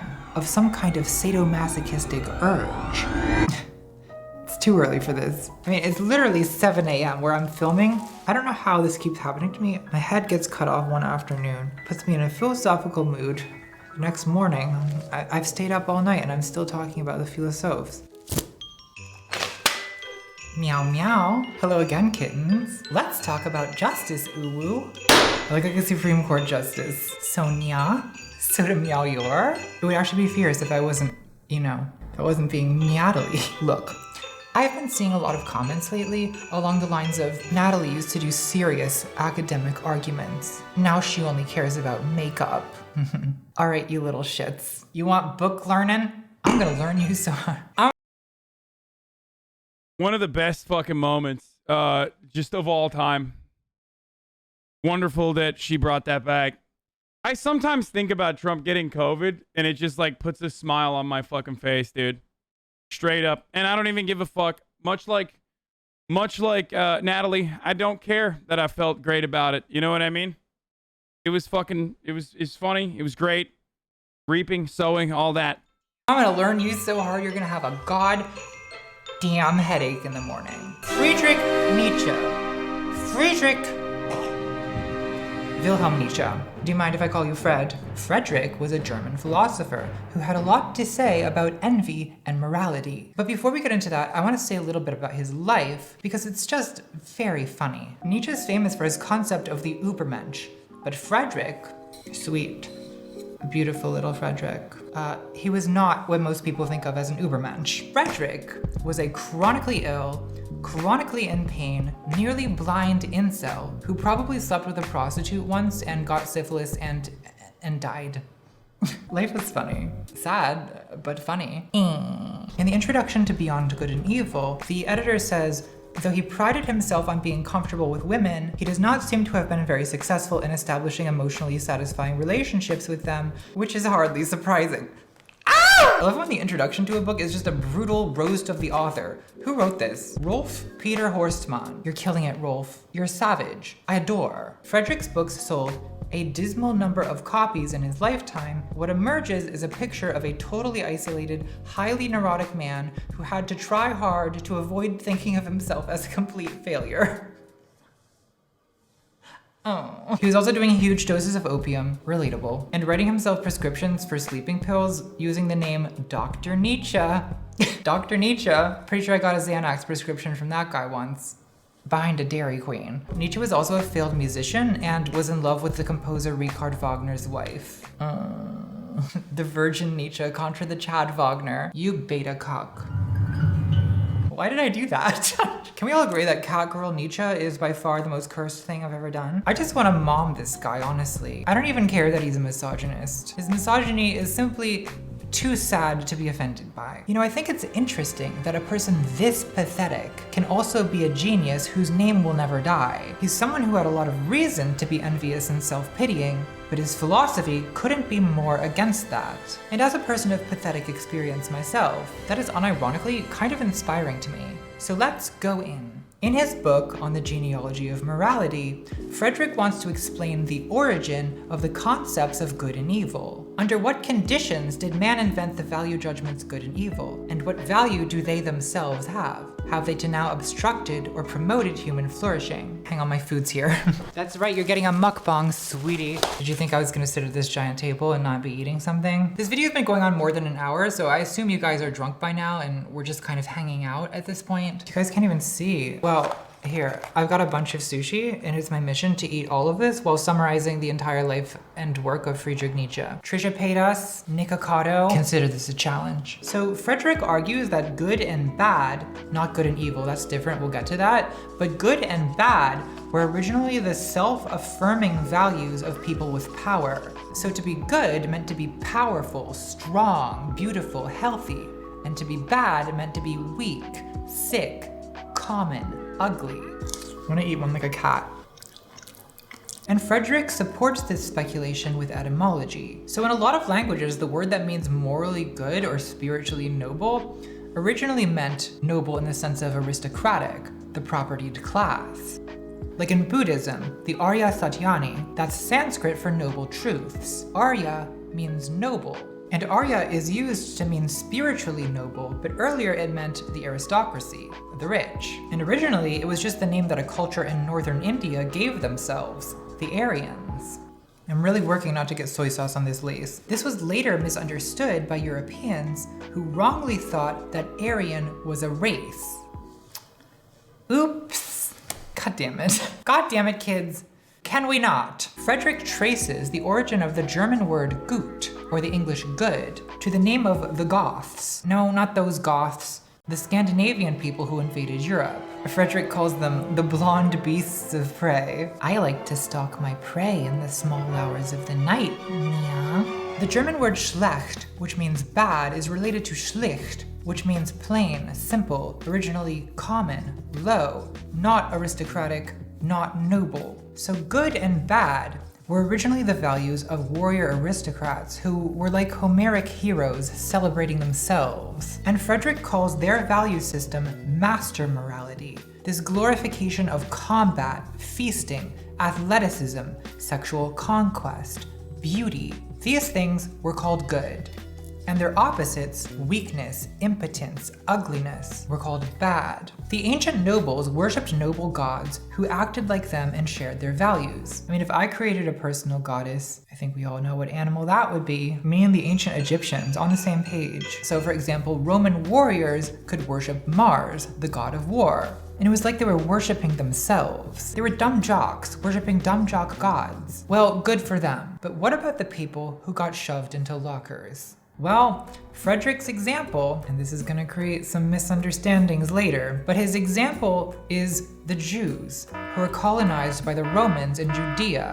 And it's certainly not that the Jews didn't try to revolt. Oh, they did, multiple times. But for several centuries, the Romans were just too powerful. No one could stop them. So the question is, what happens psychologically to people who are oppressed and who lack the power to overthrow the oppressor? Well, in that case, frustrated vindictiveness builds over time to become this deep bitterness, which Nietzsche gave the French name ressentiment, resentment in English. Oui, oui, absolument, naturellement. I don't speak French, I just enjoy making vaguely French noises. Mon, pas, quatre, oui.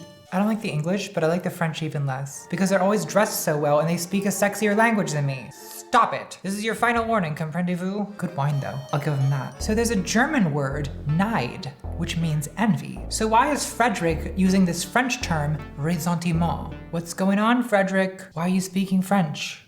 Are you nervous? You trying to impress me? Nietzsche must have said ressentiment because he thought it was something different than envy. I think the difference is resentment, and I'm just gonna use the English word so I don't sound like an asshole. Resentment is born not just of wanting what someone has, but of a permanent frustration of the desire for revenge. It's born of weakness, inability to get revenge. Now, revenge itself implies weakness, at least a temporary weakness. We say revenge is best served cold, but actually, revenge is only served cold. If it's served hot, if someone slaps you and you slap them back immediately, that's retaliation, not revenge.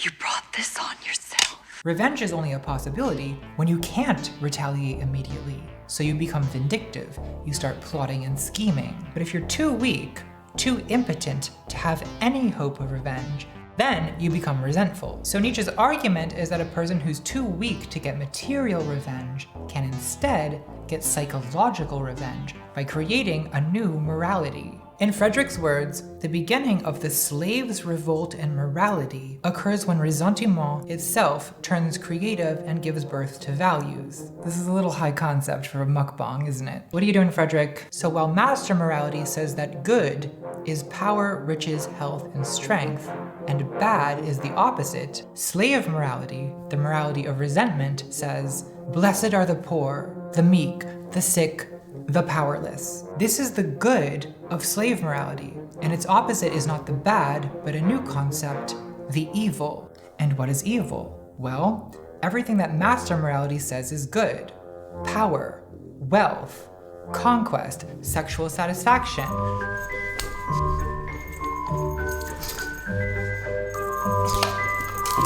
He's talking about Christianity here. He's not talking about Judaism. But Friedrich thinks of Christianity as the spiritual revenge of the Jews against the Romans, an inversion of the empire's values. But he also thinks that slave morality is fundamentally dishonest. It's like the fox and the grapes. Not being able to take revenge is called not wanting to take revenge. It might even be called forgiveness. Slave morality says that weakness is righteous. Submission to people you hate is called obedience. Having to wait is called patience. Inability to satisfy sexual desire is called chastity, purity, and so on. And while master morality is born of saying yes to yourself as a powerful, noble beast of prey, slave morality is born of saying no to the master and everything he has that you can't. I like to have my belly rubbed. It's scratch my back above my tail, please. I'm gonna put the rest of the fish away because it's getting warm and I'm full. This has not been a successful mukbang. It turns out that it's actually very difficult to do a mukbang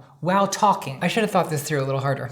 So slave morality is born of a repressed desire for revenge, but that desire for revenge never completely disappears. It's there, for example, in the Christian idea of the Last Judgment.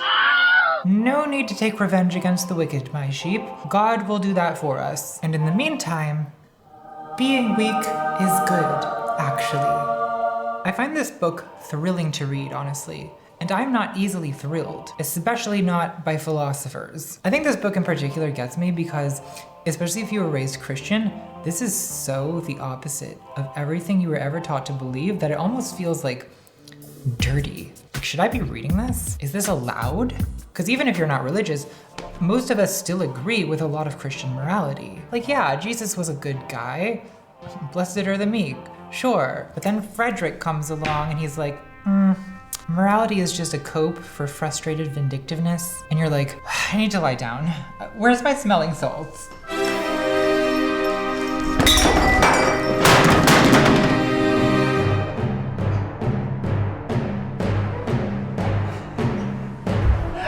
But wait, there's more. This gets even darker. Nietzsche thinks that over the last 2 millennia of European history, slave morality has triumphed. St. Paul made Christianity marketable, the Emperor Constantine converted, and by the Middle Ages, even kings and aristocrats were kneeling down not to powerful warrior gods made in their own image, but to a god that was weak, suffering, victimized, oppressed. So by the 19th century, slave morality... Okay. There are so many questions I have. One, because I was like, I'm not very familiar with Nietzsche's like, background or philosophy, even all that much. But I know he's like Jordan Peterson's like a big fan, is he not? Doesn't this... Well, also simultaneously he's Christian. So I find it really, I mean, I get that, like, I get why.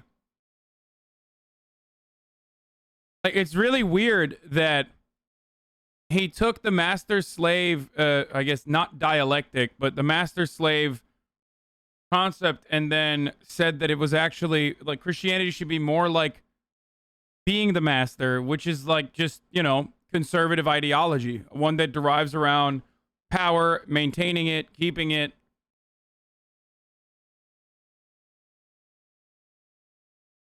And being powerful. Inconsistencies in JP's beliefs unfathomable.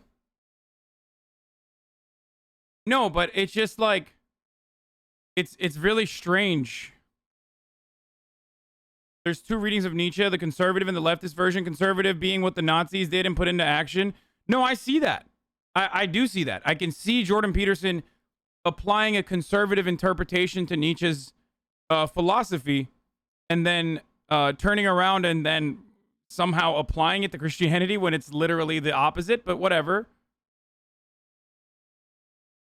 But Jordan Peterson has talked about power from this framework many times. He does think power is good. Well, I guess he applies a different... He applies a different analysis to it, but like you know that he thinks power is good. He talks about it. He thinks powerful men are often there. If they are corrupt, that means they have been taken over by weakness. Power is ultimately a good thing because it's good. You know what I mean?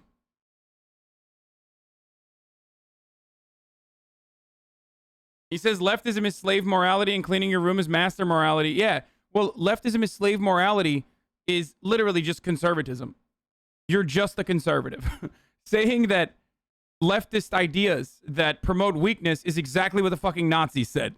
You are just doing Nazi propaganda at that point. Like, but instead of saying cultural Bolshevismus, or instead of saying like the Jews are infesting our superior Western ideology with their weakness-focused approach that like seeks to better the living conditions of marginalized people who deserve to be there, obviously, because conservatives believe in natural hierarchies. Jordan Peterson basically says that, but you know, with a Canadian intonation, and you're automatically assuming that a Canadian man can't possibly be a Nazi supporter, or at least, at the very least, just repackaged Nazi ideology, but he really is doing that. Okay, let's keep going. Had become the only morality. And it's not just Christianity either. The secular version of these values became socialism, anarchism. About free thinkers and atheists, Nietzsche has this to say: "We loathe the church, not its poison. Apart from the church, we too love the poison." Okay, the poison.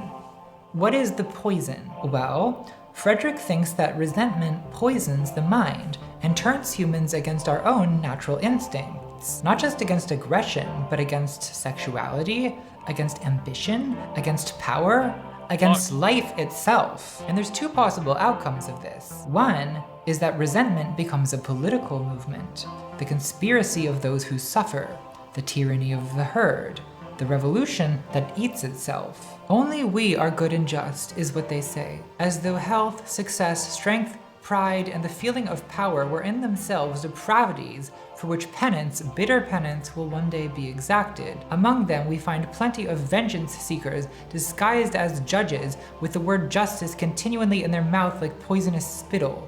So you get the mentality of a hyper-moralistic resentment mob, which I'm sure we're all familiar with. The other outcome is that this moralism turns inward and attacks the Aw, did you guys clap him? Come on, mods.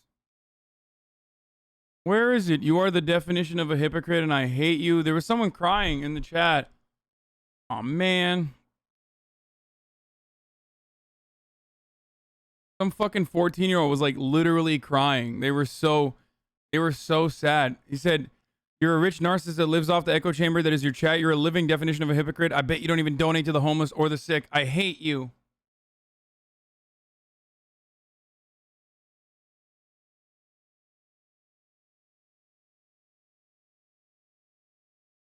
Let's see how he started. Hoggers clap. Where's the trial? Oh, this is a sock account anyway. Like 1000%. Created, following. First chat. Immediately knows chat memes. Okay. First time chatted in the first day of his creation. Got it.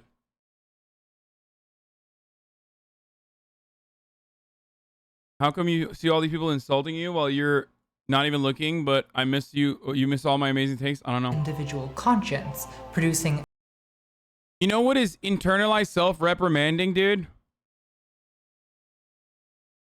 Well, I guess both Nietzsche's not wrong. Christianity does have that. You have the Catholic guilt, and you literally have Protestants. They both feature this attitude. Asceticism, self-denial. Which, by the way, now they're like. Now you have that turning into like weirdly puritanical American liberalism. Like the Protestants and Catholics have, some of them at the very least, that have like left religion behind and are more modern or don't really believe in religion, have now turned into this like weird aesthetic liberalism. White guilt being one of the many fucking manifestations of that weird shit. Shut the fuck up and let her finish her point. You can't take anything from this video if you debase it with your dumbass takes.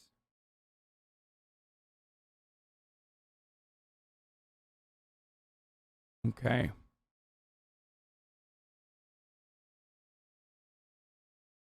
Are you okay, man? You should probably get help. Denial. Guilt. Because slave morality condemns not only the external beasts of prey who are oppressing us, you say Nietzsche but is also not wrong about the beast about of Christianity. prey within, our own animal instincts, what Christianity calls sin. So Friedrich thinks that modern humans have become sick. We hate ourselves, we hate our own nature, we hate life itself. I mean, is he wrong? You see a girl boss winning. I only see the will to power. Friedrich thinks of modern men as once proud wildcats who've become domesticated house pets at the cost of everything. Bro, this motherfucker sounds like the original incel, dude. Great in the human spirit. That's very valid, Friedrich. That's super hecking salad. So look, I've been pretty positive. Turns out the master-slave dialectic is just the Chad Virgin meme that red-pilled Andes use regularly. Okay? It's literally when you see that like pasty-ass, chinless, neck-bearded Nazi on the internet go, I'm exactly like the sexy guy meme. You know what I mean? He was like the fucking pasty-ass incel who was like, you know, who was fantasizing about more of a, you know, fantasizing about being the master. About Nietzsche so far, but I do have a couple. Not a dialectic, but you know what I mean. I want to say. Sorry, the master-slave dialectic is different. One is that Friedrich associating slave morality with the Jews is very irresponsible. Yes, dichotomy. I keep saying dialectic. That's Hegelian philosophy, and it's not what we're talking about here. That is the like precursory concept of what is it? Wait, what did you say? Dichotomy. Thank you. Yes, yes. I should not keep saying dialectic. Even though he didn't intend to be anti-Semitic, and even though he was outspoken against anti-Semitic. I'm mixing annoying, boring, fucking philosophical concepts that really trigger the fuck out of me, that only like 11 people truly understand because they, and only 5 of them actually fucking read it because they went to college and got a fucking really bullshit degree that doesn't amount to anything, unfortunately. So now they just like constantly talk about it all the goddamn time, okay? Except, like, obviously, at least somewhat understanding dialectics is important, especially if you are a Marxist or a leftist. That's not what I'm talking about, though. Anyway, let's keep going. Anti-Semitism in his own time. When you keep referring to the Christian values you're critiquing as Jewish hatred and Jewish revenge, some people might get the wrong idea. And some people did, Friedrich, like your dumbass sister, Elizabeth Nietzsche, who became a literal alternative ethno-identitarian. God damn it, Liz. Kind of goth goals, though. Yes, that kind of goth. You're right this time. My other critique is that it doesn't seem to have occurred to Friedrich that genuinely caring about other people is an option. Like, not because caring about other people is repressing your true selfish nature, but just because caring about other people is part of your nature. And isn't it? Isn't caring about other people also in our nature? I do think most of what Nietzsche says about resentment accurately describes a very real thing. But it's not the only thing. There is genuine care and love in this world, I've been told. I've heard rumors. And I'm even gonna go so far as to say hashtag not all Christians. Christ, I'm defending the Christians. What is this channel coming to? There are Christians, maybe not most, but still some, for whom love and forgiveness are genuine experiences and not just some kind of twisted, impotent, passive-aggressive vengeance. Where I agree with Nietzsche and with Freud is I do think a lot of the emotional foundation of justice and morality is retribution, envy, or some combination of the two. But maybe it doesn't have to be that way. There's a famous Martin Luther King quote responding to Nietzsche. What is needed is a realization that power without love is reckless and abusive, and that love without power is sentimental and anemic. Power at its best is love, implementing the demands of justice, and justice at its best is love correcting everything that stands against love. So Reverend King concedes to Nietzsche that to simply call power evil is a sickness, anemic. But there still needs to be some kind of emotional or spiritual force that keeps humanity from tearing itself apart. And maybe... I love when conservatives look at that and go, that guy was a conservative because he said white and black people should be able to, you know, go to school together. And at a time when the color of your skin was the most important thing, he said people shouldn't focus on that, but instead focus on the content of the character of the black people, by the way. He was saying that to the white people. But of course, this is, you know, forgotten for some fucking reason by idiots who are like, well, he was a reverend, so of course, conservative Republican. Who loved cops. Meanwhile, of course, there is, everyone does this kind of revisionism about historical figures. Neoliberals love talking about MLK as well.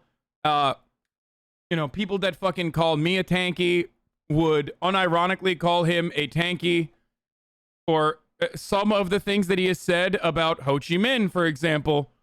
You know, people who fucking cry about Black Lives Matter protests, you know, would most likely, that are liberals, by the way, people who cry about Black Lives Matter protests from a neoliberal position would have also been perfectly fit to be considered the white moderate.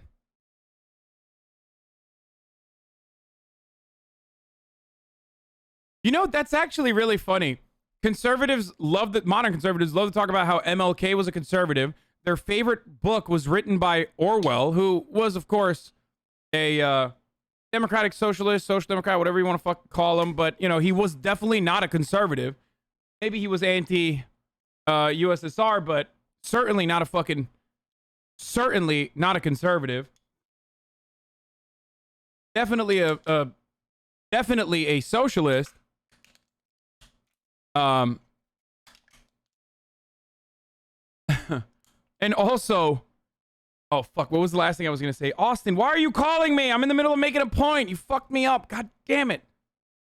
And their favorite song is Fortunate Son. They love listening to Fortunate Son, and they love fucking touting George Orwell, and they love thinking that Martin Luther King is a Republican. God damn it, Austin, you fucked me up. What do you want? I'm wondering when the Trump rally is. Oh my God, dude, you are ridiculous. Okay, it's gonna start soon. Something like this Christian idea of love for humanity is the missing piece. Because without something like that, I just see retribution and envy snowballing into human self-destruction. And I hate that for us. It's not very sliving of us. Do you guys know about sliving? Do you even subscribe to Paris Hilton's YouTube channel? She doesn't have as many subscribers as I do, but you know, I try to support smaller creators. Living is basically slaying and living your best life into one word. It's the new that's hot. Maybe I'll do a video about love when I'm in a better mood. So for now, well, let's put it this way. Fun fact. Totally random. Probably the most random. Probably the most random thing on the planet is that, I mean, I don't even know if this is still the case, but Paris Hilton follows me on Instagram. No idea why.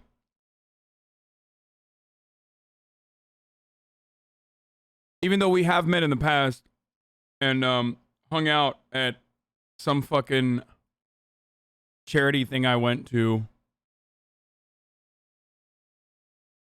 But even then, she like didn't follow me immediately after that. And I just only found out like way later that she was.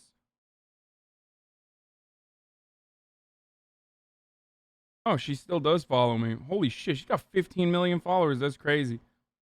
Yo, I should do an IRL stream with her. Actually. You don't gotta brag about it, lol. I think it's strange. When I say Frank Ocean follows me, that's fucking bragging. When I say Paris Hilton follows me, that's strange. That's like a very weird thing. She probably would respond to your DMs faster than Natalie. That's 100% true. That is actually true. Okay, sorry. Frank Ocean used to follow me. No longer does. Because he's a coward. I was so excited, like, after he Corbyn posted, you know what I mean? He supported Jezza. And I thought, oh, that's awesome, man. Like, it's really cool. And then he unfollowed me.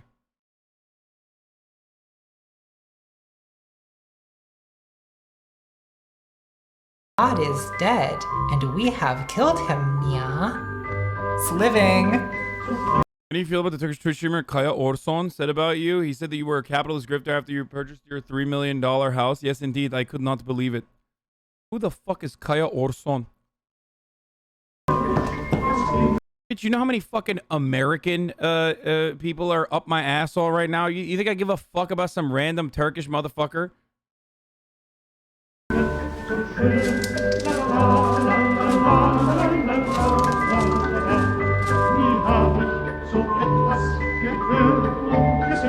my god, C-Mac. There's something for everybody in this video. Wow.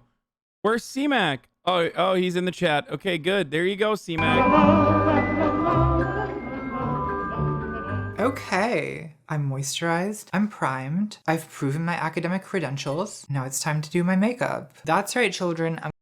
Kaya is a part of Charlie's podcast. Which Charlie? Moist Critical? He's a Turkish guy with their podcast.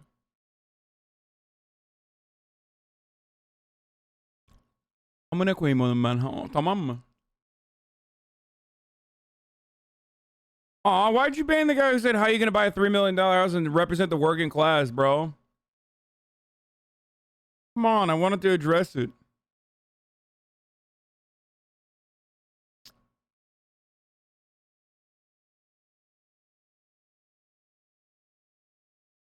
Guy is an edgy contrarian. He's stupid. He's on Critical's podcast and is a Turk German alt-right dude. Oh my fucking god, dude.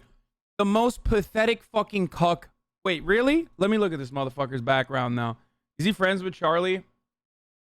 Because I'm about to say some shit about this motherfucker. Hold on. What's this fucking cuck's name? Dude, if you're alt-right and you're fucking... If you're Turkish and you're alt-right, you are literally... I mean, you deserve to be fucking brutalized by all of the actually Nazi Germans, dude. Straight up. Like, and there is one of the most famous fucking alt-right QAnon sickos is another Turkish German dude who's like a famous vegan chef from back in the day. Like, you're literally fucking collaborating with the Nazis, dude. What the fuck is wrong with you? Kaya Orsan, I love cold showers. I mean, is he actually fucking alt-right, or are you guys making this shit up?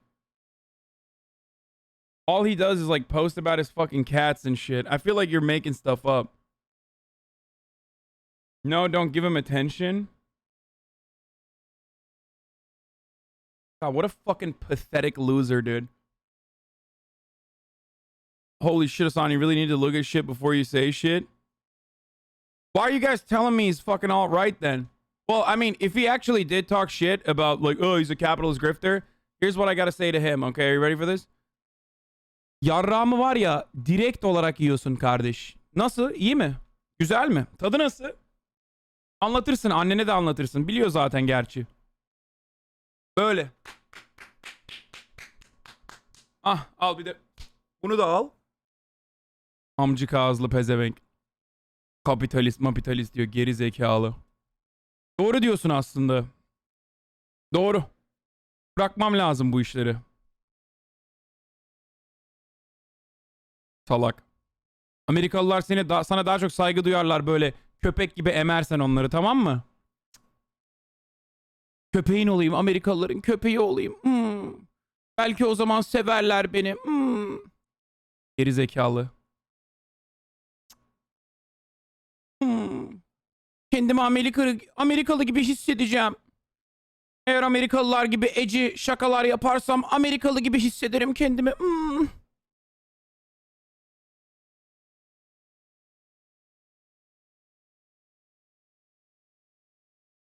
Anyway, it's top of the fucking hour. That is, of course, if he has said such a thing. If not, then öpüyorum seni. Hiçbir problemim yok seninle.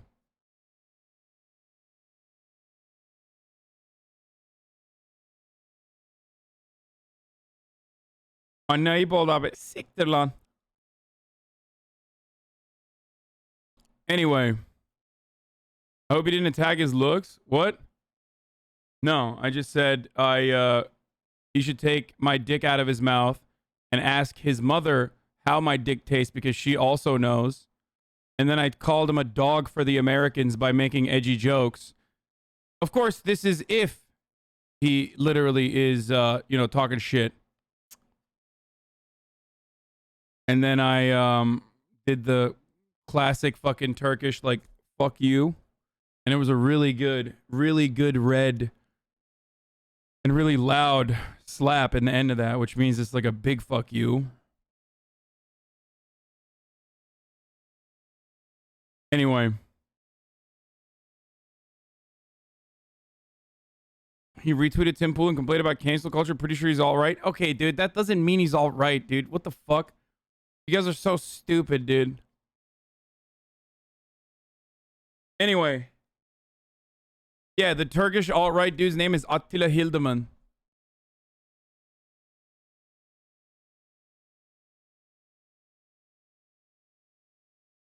He's flowing down the alt-right pipeline.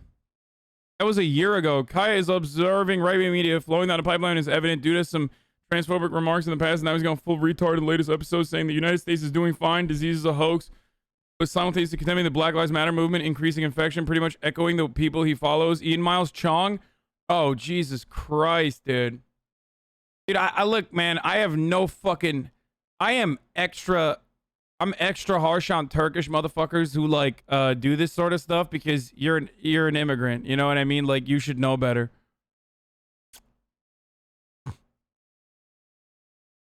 Apparently he got his Telegram channel deleted. That's really fucking hard. Fuentes and Nazis don't get their telegrams deleted, lol. Oh, Jesus Christ. He's apparently left the podcast.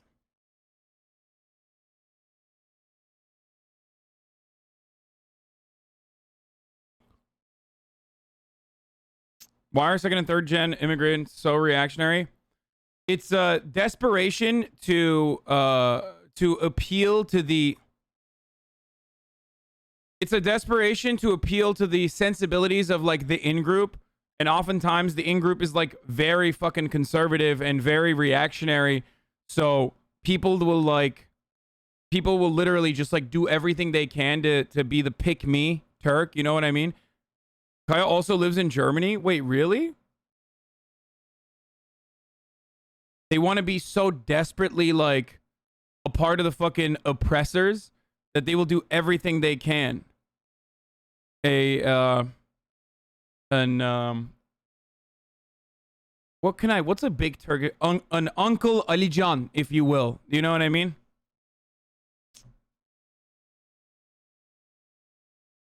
I was thinking, like, what's the most Turkish name? Because if I say Ahmed, it could be Arab too. Mehmet, it could be Arab too. Alican is literally the most Turkish name.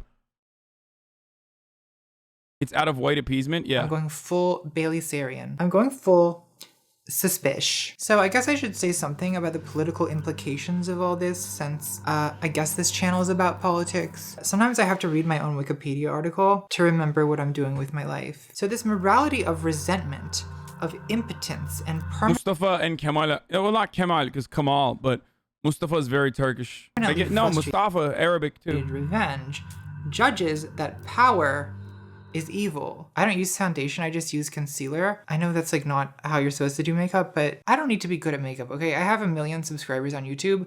I don't need to be good. There was a New York Times article about young women's attitudes toward political ambition, and one of the women who was interviewed said, "As a white woman, I know I have unearned privilege. So am I really the best person to be in leadership?"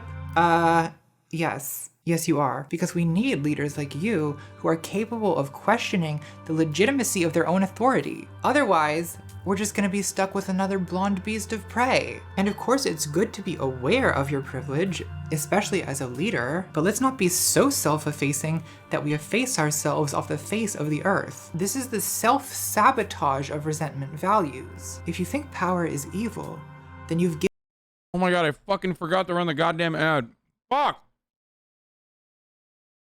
Efe. Ooh, Efe is bad too, yeah. Efe. That's Turkish as fuck, dude. What is this? Now, he will be accused of sexual assault. You don't wear this kind of shit unless you've done something. It's always the kind of... Oh, what a fucking scumbag, dude. Tim's coping when socialist turns out to be capitalist grifter bingo. Oh, brother, this dude is like, oh, dude, why did you link this to me? Oh my god, this guy's just trying to... Yo, let me tell you something. Do not go there, okay? Every single one of these fucking douchebags that come out of the fucking woodworks are absolutely, without a fucking doubt, right now just so horny. They're like, come on, please, let me get a fucking crumb of clout, dude. I can't suckle off Charlie enough by being on his podcast. I just got to get it on my guac on my own, dude. Come on, please. Let me just put the fucking straw down on your straw right down on the ground and just suck it up as much as I can. Please, please, please, please, please, please, please. Oh, God. We're literally watching a fucking video about envy. No free cloud, dude. No free cloud, okay?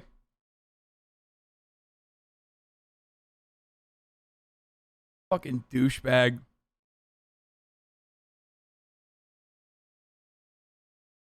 No, all he talks about is killing pedos, and the one main thing he always brings up is pedos. Oh, is he like some fucking QAnon freak?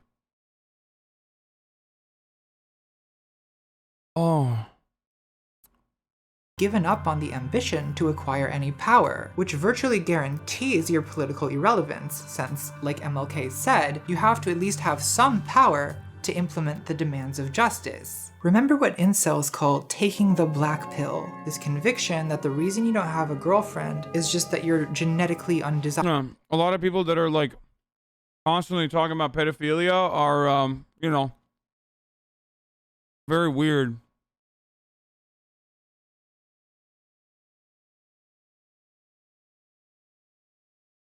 I'm hoping if Charlie sees all that, he'll say something because the dude is generally good at not taking people's shit, but if he's on the podcast, even with all the weirdo shit he said, there's not much hope, LMFAO.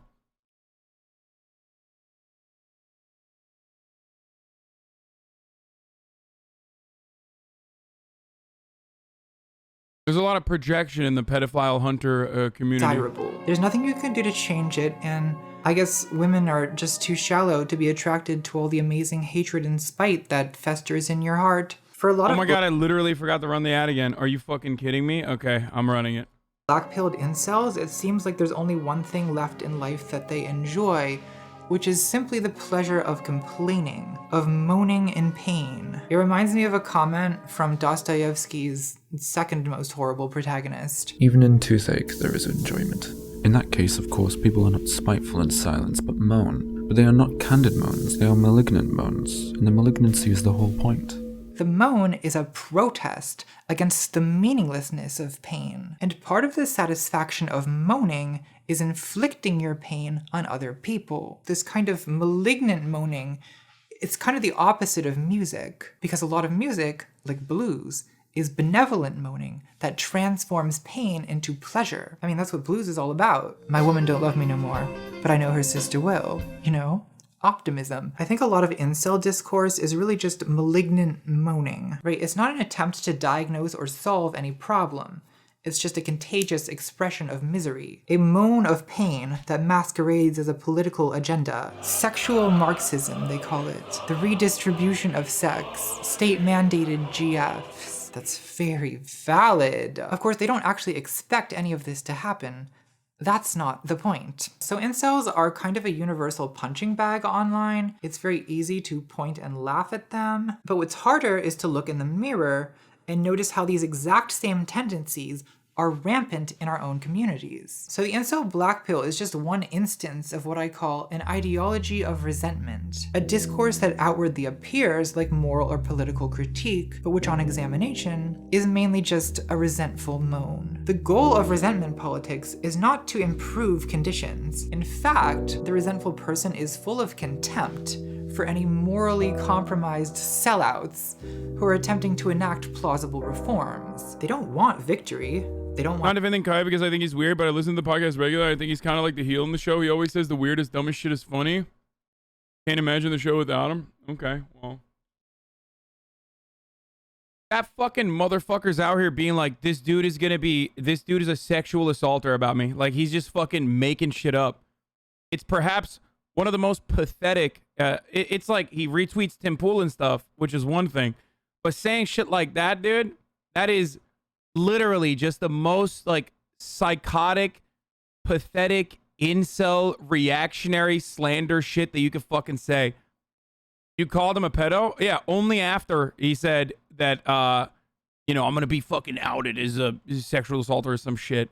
What a fucking asshole, dude. That's not a joke. Like, that's literally not a fucking joke. Dumbass.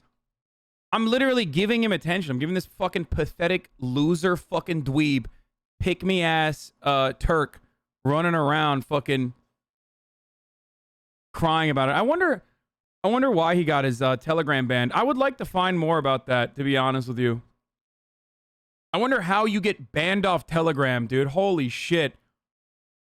Attila Andy over here, dude. Attila Hildeman version 2.0, motherfucker. Want power, they want to endlessly critique power. Because for them, critique is an important psychological defense against feeling impotent. Shaler described it this way. It is peculiar to ressentiment criticism that it does not seriously desire that its demands be fulfilled. It does not want to cure the evil. The evil is merely a pretext for the criticism. What am I going to do with my eyes? I don't get it. Why would you call him a pedo? Man, shut the fuck up, bitch. Shut the fuck up. I said it's very suspicious because oftentimes a lot of these fucking weirdos who are like, oh, I'm a pedo hunter, are they themselves into questionable shit. A fact that even fucking Charlie literally mentioned when he talked about the EDP drama. So I know that he knows that too.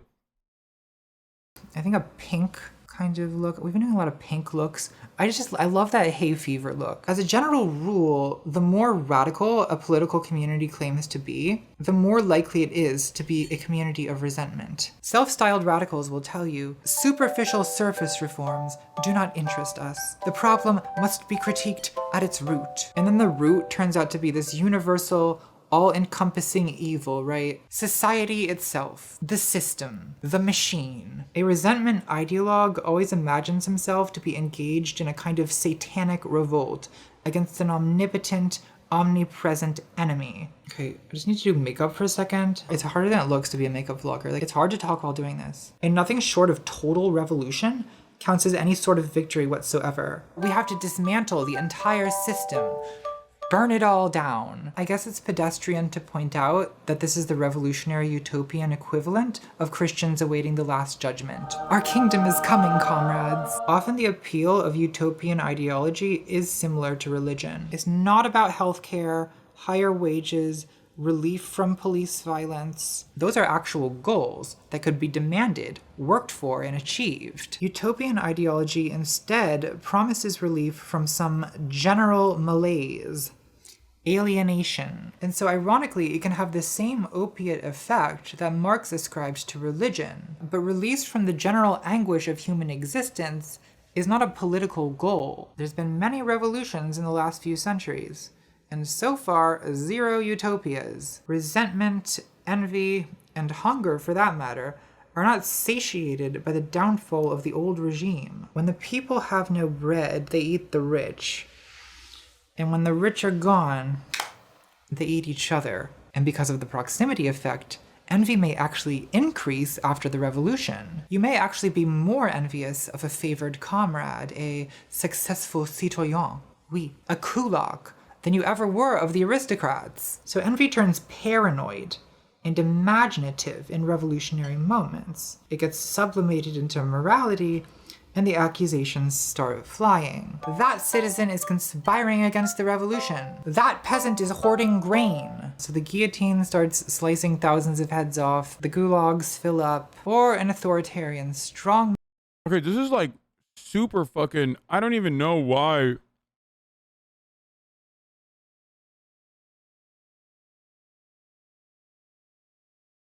I think it's really reductive to...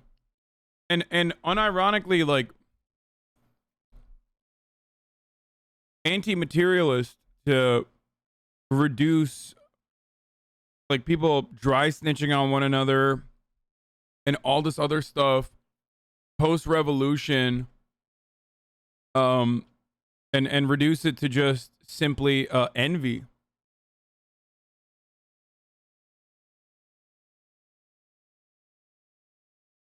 We did watch this part before. Just to announce another revolution 2 decades later. The things people will do to stay relevant. Honestly. And for what? What long-term egalitarian utopia results? Socialism with Chinese characteristics? So look, I do understand that sometimes you just have to do a revolution. And if I'd been there in 1789, I'm sure I'd be storming the Bastille myself, but I just wish we could stop being so doe-eyed about it. Revolution is a bloody nightmare that happens because society is collapsing and people are desperate. At worst, revolution is nothing more than a violent day of retribution, and at best it lays the groundwork for future incremental progress. But it will never usher in utopia, nor is it the antidote to a vague sense of unease, which, I'm sorry to report, is simply the resting state of an unsedated human mind. Now, I'm not saying, as some conservatives do, that all leftist or all egalitarian politics is born of envy. No. This is a specific subtype. There are plenty of reasons. So you're not a fan of Natalie anymore? Wait, what? Why wouldn't I? I love her. What the fuck? Bro, who is like this? Is there anyone on the fucking planet that's like actually like this? It's like, wow, I have a minor disagreement with like something that she said in an otherwise like awesome fucking video. I guess I hate her now. Like, other than envy or fear of envy, to oppose an economic distribution where some people have billions of dollars while other people are dying because they can't afford insulin. Objectively, that is not an efficient use of resources to promote human well-being. And personally, I just don't want to live in a country where people are dying because they can't afford medicine. And I'm willing to pay however many taxes it takes for that not to happen. So while I'm putting down straw man versions wait, hold on, I want to hear that sometimes takes over just to announce another revolution 2 decades later, the things people will do to stay results. Socialism with Chinese characteristics. So look, I do understand that sometimes you just have to do a revolution. And if I'd been there in 1789, I'm sure I'd be storming the Bastille myself. But I just wish we could stop being so doe-eyed about it. Revolution is a bloody nightmare that happens because society is collapsing. I've said this before as well. And I said this back when I criticized, or not criticized, but like talked about this video. It is absolutely something that I 100% believe.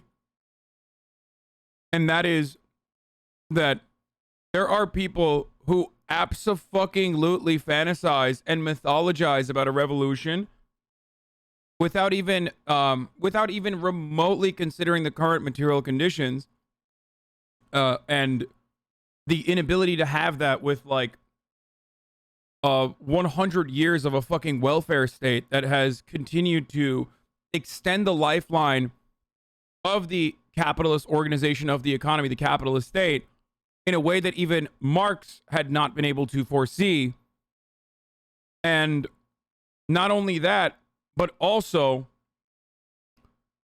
that shit wasn't all that good either.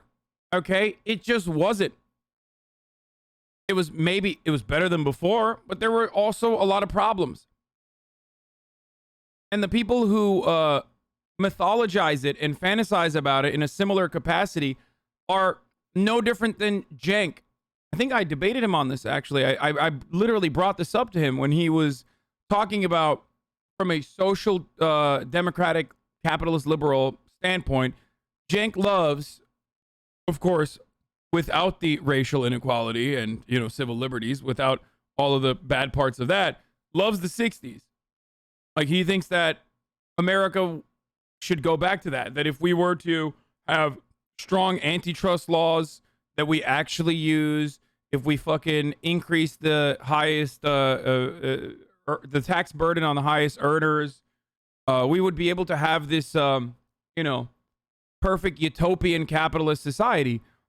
I think social democrats are ultimately utopian as well. They just like believe that there is a final point of social democracy that does not revolve around drastically changing the relations that the working class has to the means of production.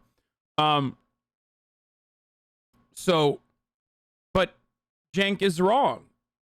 And you're basically just wishing for a yesterday that never existed. Does that make sense? Same with lefties who like fantasize about the revolution over and over again. Hasan the Hun, happy Hasan Twit selfie day. Oh my god, look at that hair. Dude, he loves that fucking thing. The thing that changes your face. I don't know how to describe it. and people are desperate. At worst, revolution is nothing more than a violent day of retribution, and at best, it lays the groundwork for future incremental progress. But it will never usher in utopia, nor is it the antidote to a vague sense of unease, which, I'm sorry to report, is simply the resting state of an unsedated IPCC gave us code red. Do you think we can vote socialism in time? Yeah, dude, okay. human mind. Now, I'm not saying... Many people fundamentally misunderstand what I always say. While I myself am not a revolutionary Marxist at all, okay? I always say, what do I always say? At this current stage, there is no vanguard party. You have no fucking labor movement. You have no labor power. You have no militancy. You have you have just millions and millions of sedated masses that do not even recognize the conditions of their subjugation. There's no fucking class consciousness. Shut the fuck up about a revolution and suck the cock of every social democrat you see, because they are, at the very least, and I'm not saying I am a social democrat, even though many people are like, you just suck them, because many of them are wonderful allies in ultimately fixing the some of the material hurdles that the working class has that will make it easier to fucking organize. Okay? You dumb fucks. Especially in the United States of America. I'm specifically talking about the United States of America. Do not make fun of Mr. Kaya Orsan. He's a good guy. Why you make fun of HasanAbi? He's a good person. What are you, fucking in both of our chats writing the same shit? Shut up, bitch.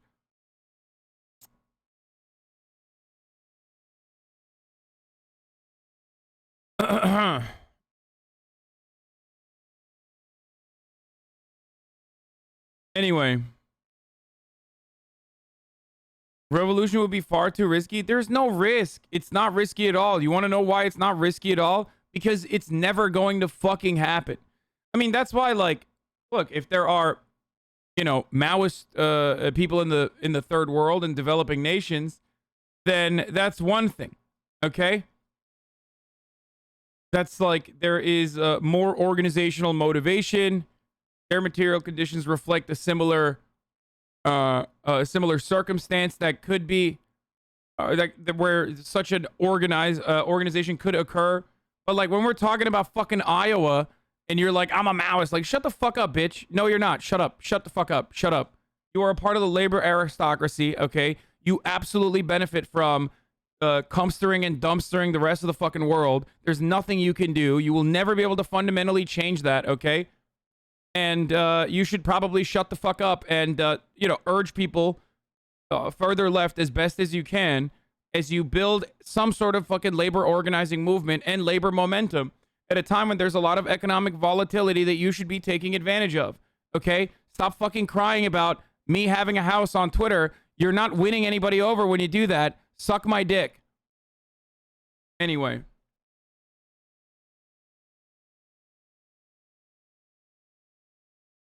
Some conservatives do, that all leftist or all egalitarian politics is born of envy. No. This is a specific subtype. What have you read that makes you believe social democracy of all things in the U.S. will ease the pathway to revolution? It's the opposite. Okay, dude. You are literally talking about one guy and he's 100% in the chat right now? Oh, for sure. He's fucking seething. I don't understand why people refuse to hear what I am saying, okay? Even if you are a Marxist, Leninist, okay? Maybe you joined the Socialist Rifle Association and you fantasize about a vanguard party that you will build and that you will be able to fucking teach how to fight, okay? That you will be able to arm and they're going to be like the Taliban and they're actually going to be like fucking, you know, taking over the country. Well, guess what, dumbass? You don't have enough fucking manpower because no one has class consciousness. In the United States of America, or in most liberal Western superpowers, but especially in the United States of America, the only fucking revolution will happen if it's a fascist one, okay? The only government takeover will happen if it's a fucking fascist one. There is no accelerationism without class consciousness. As someone in the chat also pointed, accelerationism without class consciousness is fascism, okay? You're a fucking idiot. You are helping the fascists. I'm sick and tired of these dumbass fucking Marxist-Leninists like, man, oh my God, we should have a red-brown alliance. I'm a Jimmy Dorian tanky, blah, blah, blah. Like, you're fucking dumb. You're dumb. You're a dumb person. You are literally a dumb person. You are allowing the lumpen proles to fuck your mom, okay? Accelerationism without class consciousness is fascism, as evidenced by, literally, Donald fucking Trump. And January 6th.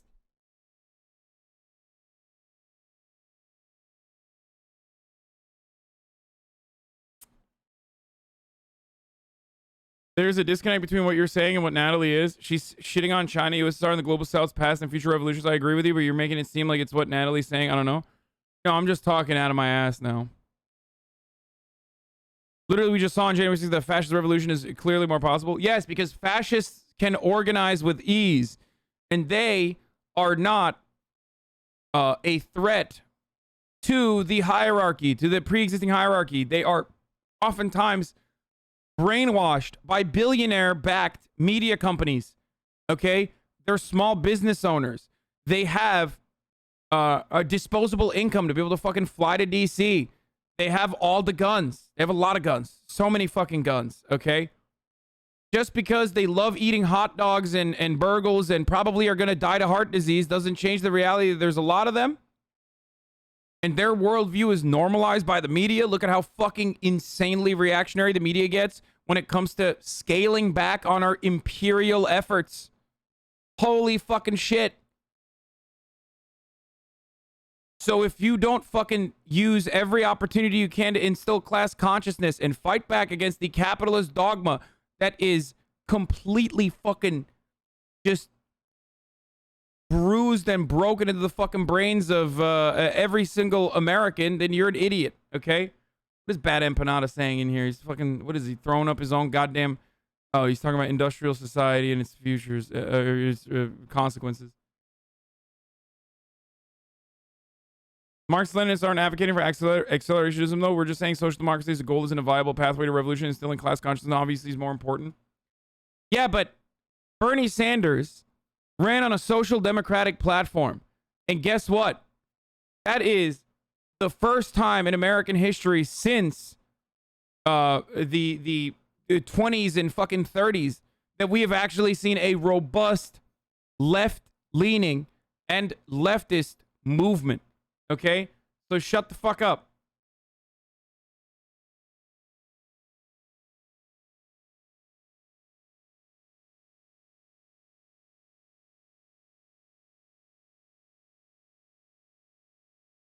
If people don't even know what to be angry at, and one side is yelling at tankies to stop shitting on sock dems, but never telling sock dems to stop shitting on Marx-Leninists, no, I yell at sock dems too. Whenever they're like, tanky this, tanky that, tanky this, tanky my fucking dick. There's like 14 people that you could classify as like actually a tanky, okay? And they're all fucking losers, and they all sit around in the same fucking basement of the compound and watch on the same one fucking phone that they have, okay?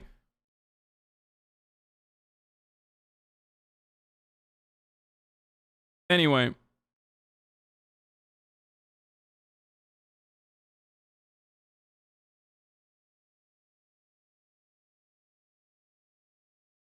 Yeah, they're too busy watching Jason on Ruhe, okay?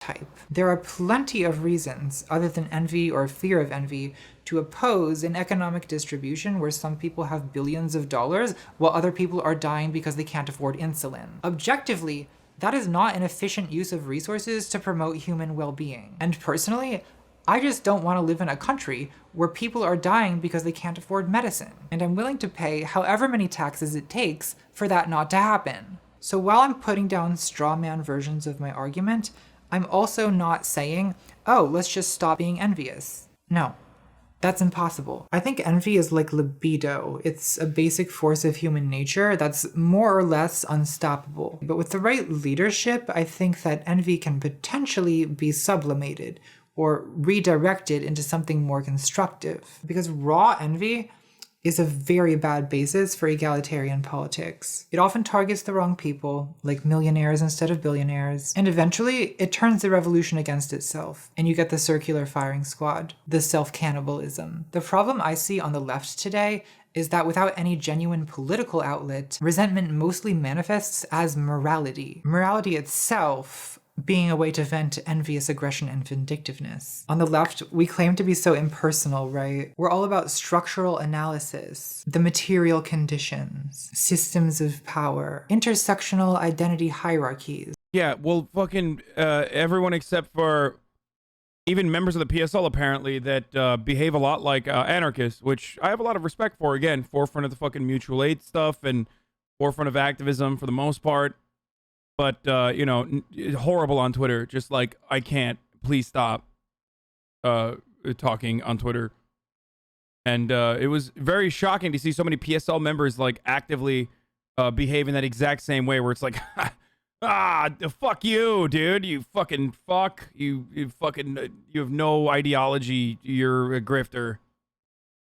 But if you look at what people actually spend their time doing here, it's all this obsessive moral policing. I wonder if because leftists can't seem to win on any major political stage, we feel disempowered. And so this moral fanaticism is a psychological substitute. Like with Marie Antoinette, it's easier to blame people than systems. Also, structural analysis is very boring, and destroying people with gossip is extremely entertaining. This obsessive moral policing also gets turned inward and becomes leftist guilt. You know, this useless, internalized scolding. I think I'm done with my makeup. What do we think? Leave a comment. I'm always hesitant to do anything about skincare. Since last time I did skincare, I was critiqued by Hiram. So I am going to spray my face a couple times with this Tatcha skin mist, if that's okay with Hiram. It feels good to finally address this feud. Clear the air. I look a lot better with makeup. I don't want to say that I don't have natural beauty. It's just that it's very much enhanced by painting a different face on top of my face. But hey, at least this way I've kind of earned it, you know, because it's my skill. So there's a podcast called Guilty Feminist that's been running for years. And I haven't listened in a while, but in the early episodes, they'd bring on these women who would confess their feminist sins. You know, hi, my name is Amber. I'm a feminist, but I enjoy being choked in bed.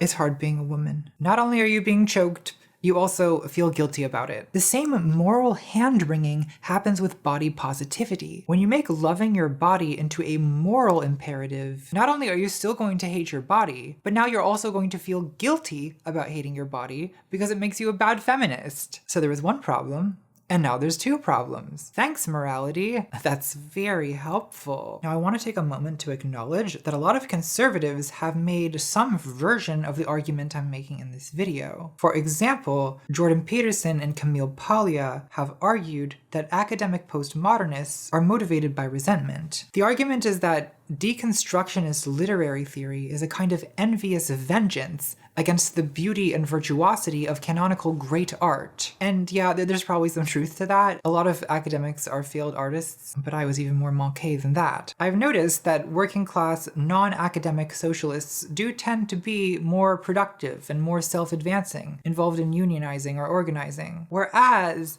it's usually people who went to college. I went to college!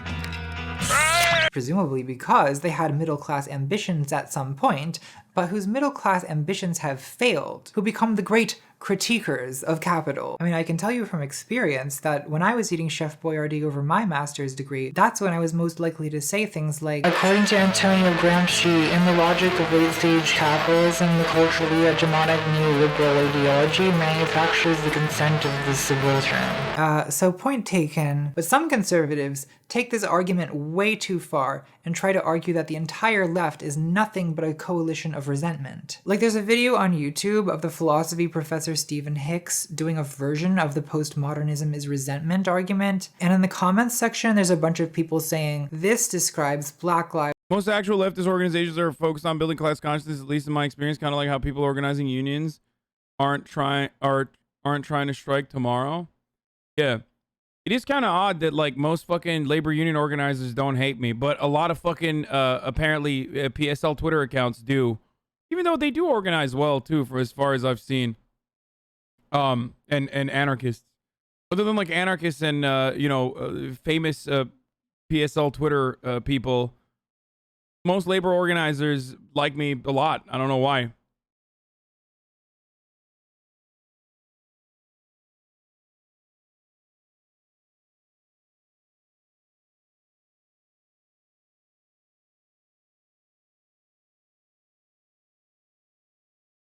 Because you defend unions? No, it's not just that. It's because, like,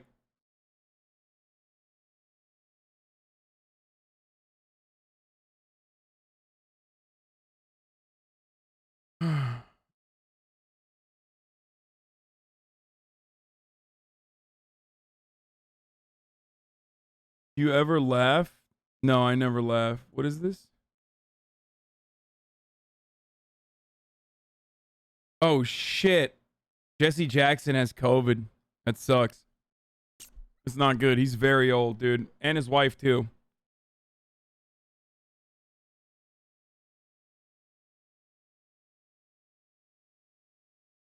Lives Matter, Antifa, and the Democrats. Does it though? I mean, any political movement is gonna have people in it who suffer from resentment poisoning. But Black Lives Matter, at its core, is about the right not to be murdered by police. The slogan, Black Lives Matter, is an affirmation of the value of black life. So that seems like something even Nietzsche would approve of. Huey Newton, the co-founder of the Black Panther Party, was inspired by Nietzsche to create the slogan, all power to the people. When we coined the expression all power to the people, we had in mind emphasizing the word power, for we recognize that the will to power is the basic drive of man. But it is incorrect to seek power over people. We have been subjugated to the dehumanizing power of exploitation and racism for hundreds of years, and the black community has its will to power also. What we seek, however, is not power over people, but the power of control of our own destiny.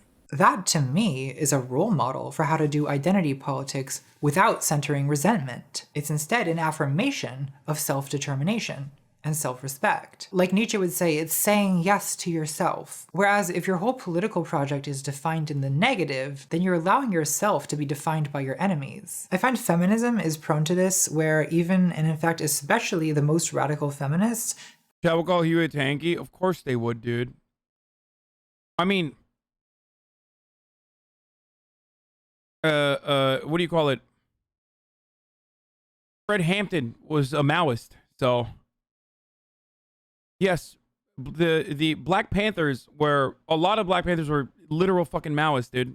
So yes, like it was a Maoist organization. So yes, they were, in every sense of the word, what chatters would consider tankies.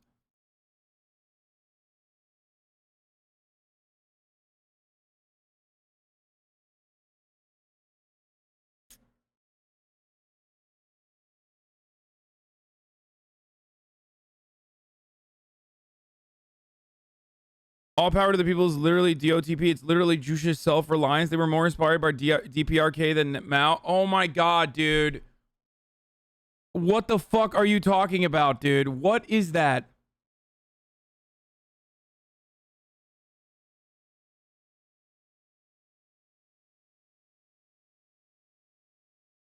Come on, dude.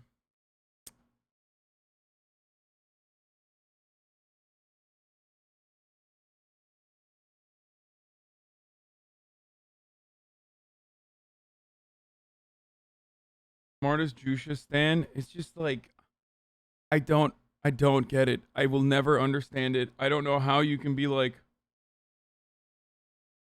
Jusha was very good.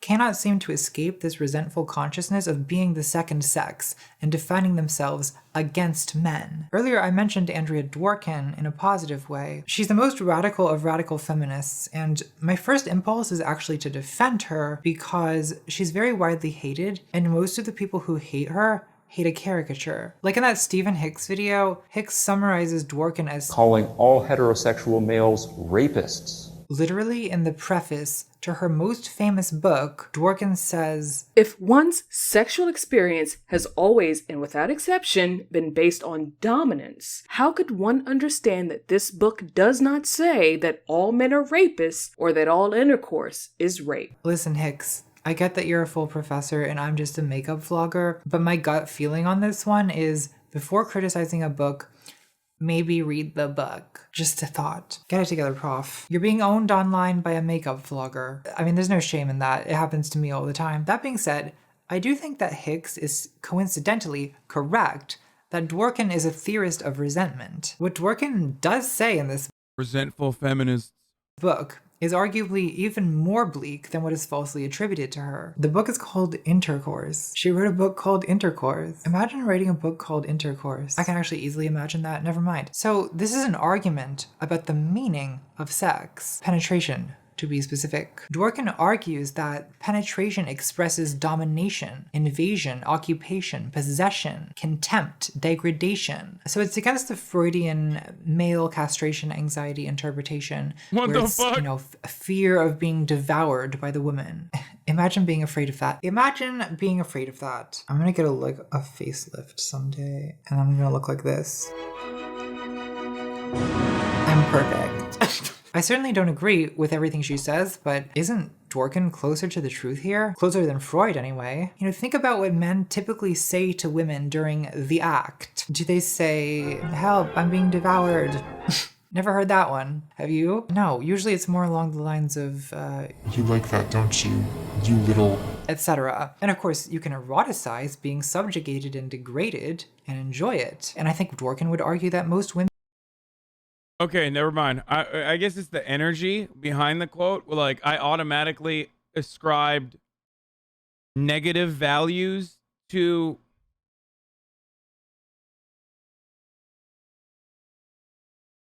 that concept of domination. But I guess it's like, you know, people, she's saying that women enjoy do eroticize subjugation because they're taught to, but enjoying it, she'd have to say, doesn't change the meaning of what's happening. So I think Dworkin says some things that are very true and some things that are off the fucking rails. Where she loses me is where she starts getting black-pilled. And this book, this is the feminist black pill. It is 250 pages of hopeless misery and rage. She says, "Male-dominant gender hierarchy seems immune to reform. This may be because intercourse itself is immune to reform." Okay, so women will never be free until men stop putting the P in the V. We can dream, Andrea.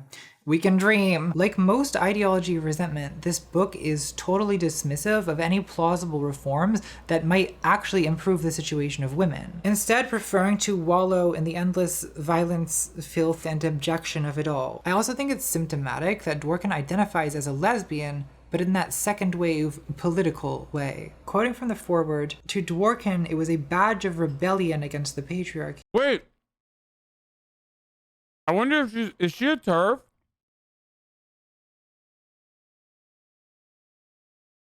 That's really interesting that ContraPoints is like talking about Dworkin without... Did I pre-watch again? Does she mention it?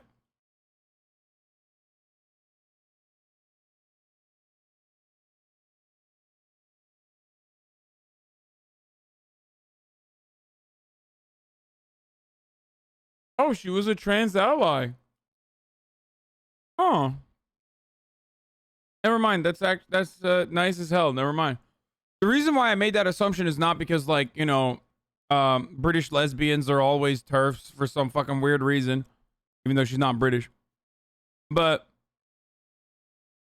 because she said the penis vagina thing, and oftentimes, especially second wave feminists that are talking about like penis and insertion, do not have a broader, all-encompassing view on womanhood that involves trans women. That's why I said it, because like the way she was talking about TERFs are overrepresented on Twitter. Yeah.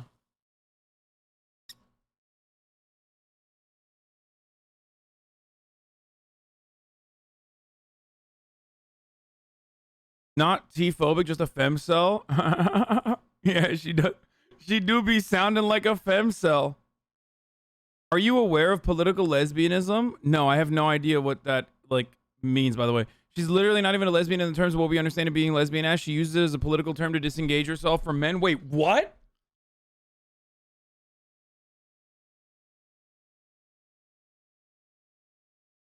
Oh my god, I don't know anything about this person, but this person seems fucking awesome. I need to...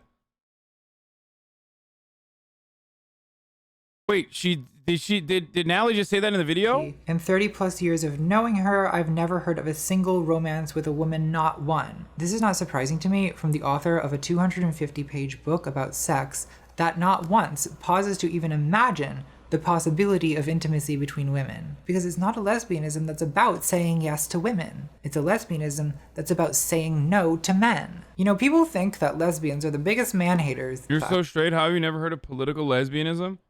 Dude, I don't fucking know. I think that's true. I think lesbians just don't think about men that much. The only men I think about are Friedrich Nietzsche and Oedipus the King. It's straight women who are usually the real man-haters because they're stuck with this. And love is closer to hatred than neutrality. So what does Andrea Dworkin actually want? What would she say yes to if she said yes to anything? Sometimes women have trouble saying what they want because no one ever told them they could.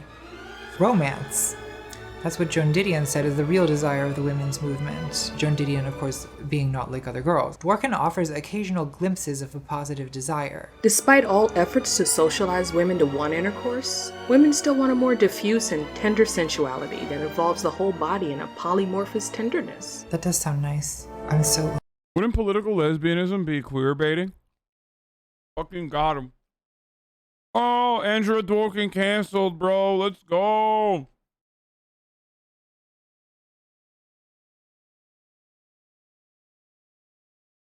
Fucking got him, dude. Destroyed. Absolutely destroyed, dude. I got all my politics from TikTok. We're good.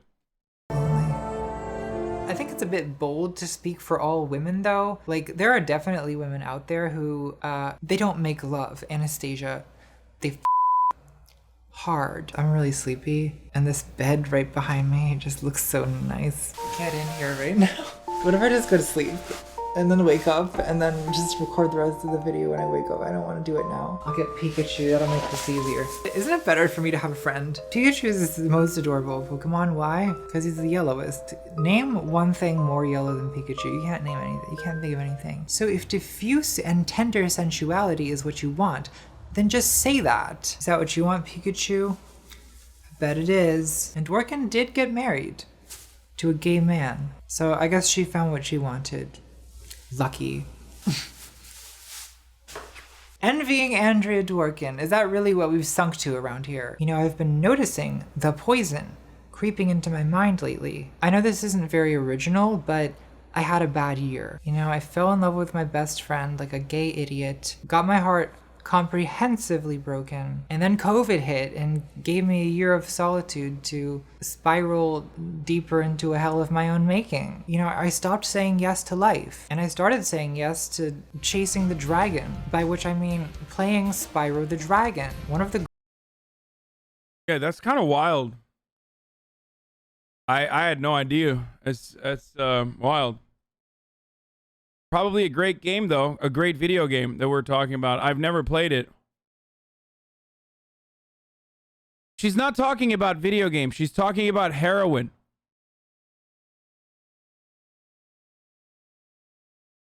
Anyway, let's keep going. Greatest appropriate for all ages video games of all time. Look at him go. I'm taking the hair clips out. I catch myself having bitter spinster thoughts. It's because I'm... Actually, I don't know. Maybe she's not. Maybe she's just making a joke.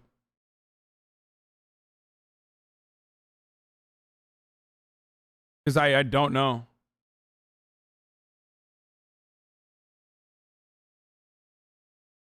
She brought it up before too, like here somewhere. That was not an exclusive joke to... That was not the only joke about doing heroin.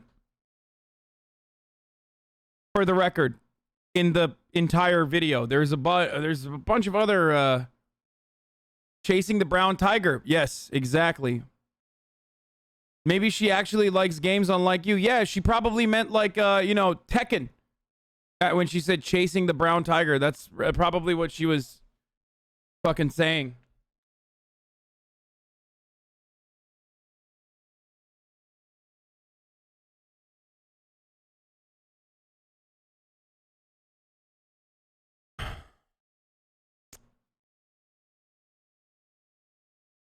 I'm trans. It's because I'm gay. That's why I'll die alone. You know, that's the reason I'm alone. Definitely not because I don't leave the house. See, I am not immune to incel tier brain poisoning, and you really can use political theorizing as an excuse. Oh, so I was right.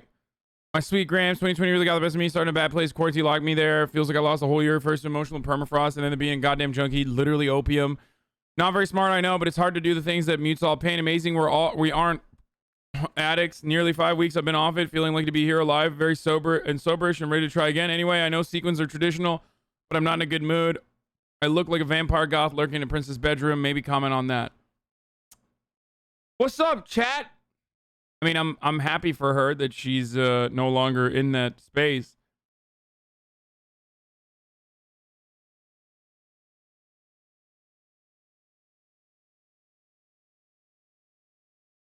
I'll take my L. Yeah, don't worry, dude. Hey. Wrap it up in a doggy bag. Take it home with you, okay? You can have the rest of it later. Put it in the fridge. Keep going. Not to fix your life. Society did this to me. A transphobic society made me hate myself. Well, yeah, that's true. But at a certain point, you have to take responsibility for your own mind and decide to stop being an accomplice in your own annihilation. Since we keep referencing Paradise Lost, the mind is its own place and in itself can make a heaven of hell a hell of heaven. Yeah, squad. So I asked myself, what kind of mind do I want to be? Do I want to obsess over what I lack, concede society's judgment of my inferiority, become a self-hating, self-pitying, envious, resentful little nothing? Or do I want to get off the goddamn floor, stop chasing the dragon, and say yes to life? The answer, of course, is that I long to return to the sweet womb of my dark mother. But we're not gonna do that because there's plenty of time to numb the pain after you die. The sweet embrace of death is the darkest mother of all. Also, nothing is less attractive than an envious, resentful, self-pitying person. Which is precisely why you have to couch it in ideological, moral posturing.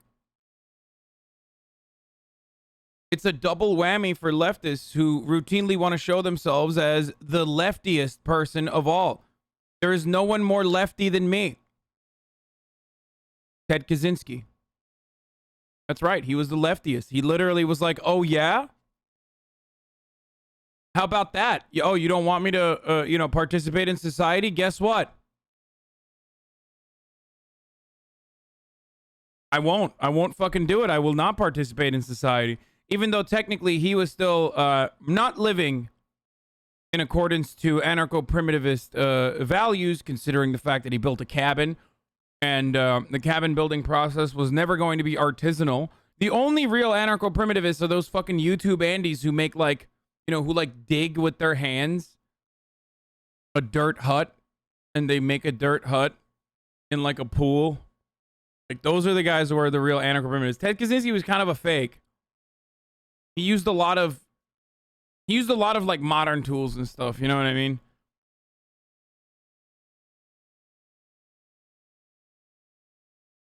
You know? Wait, hold on. How much have you donated to the cause that you preach?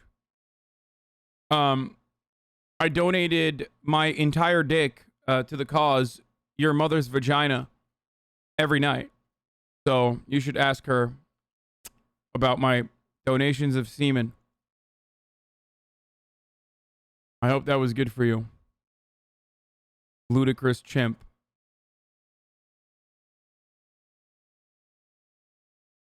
it's beyond a personality flaw. It's a personality deformity that can ruin whatever chance at happiness you have. So in the short time that you're alive, you have to discover that which is noble in yourself and say yes to it. You know, don't say no to getting older.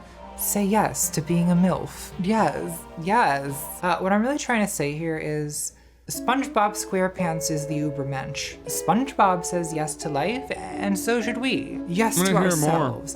Yes to art. Yes to sensuality. Yes to the world. Yes. We. Is this really how we're ending the video? I guess.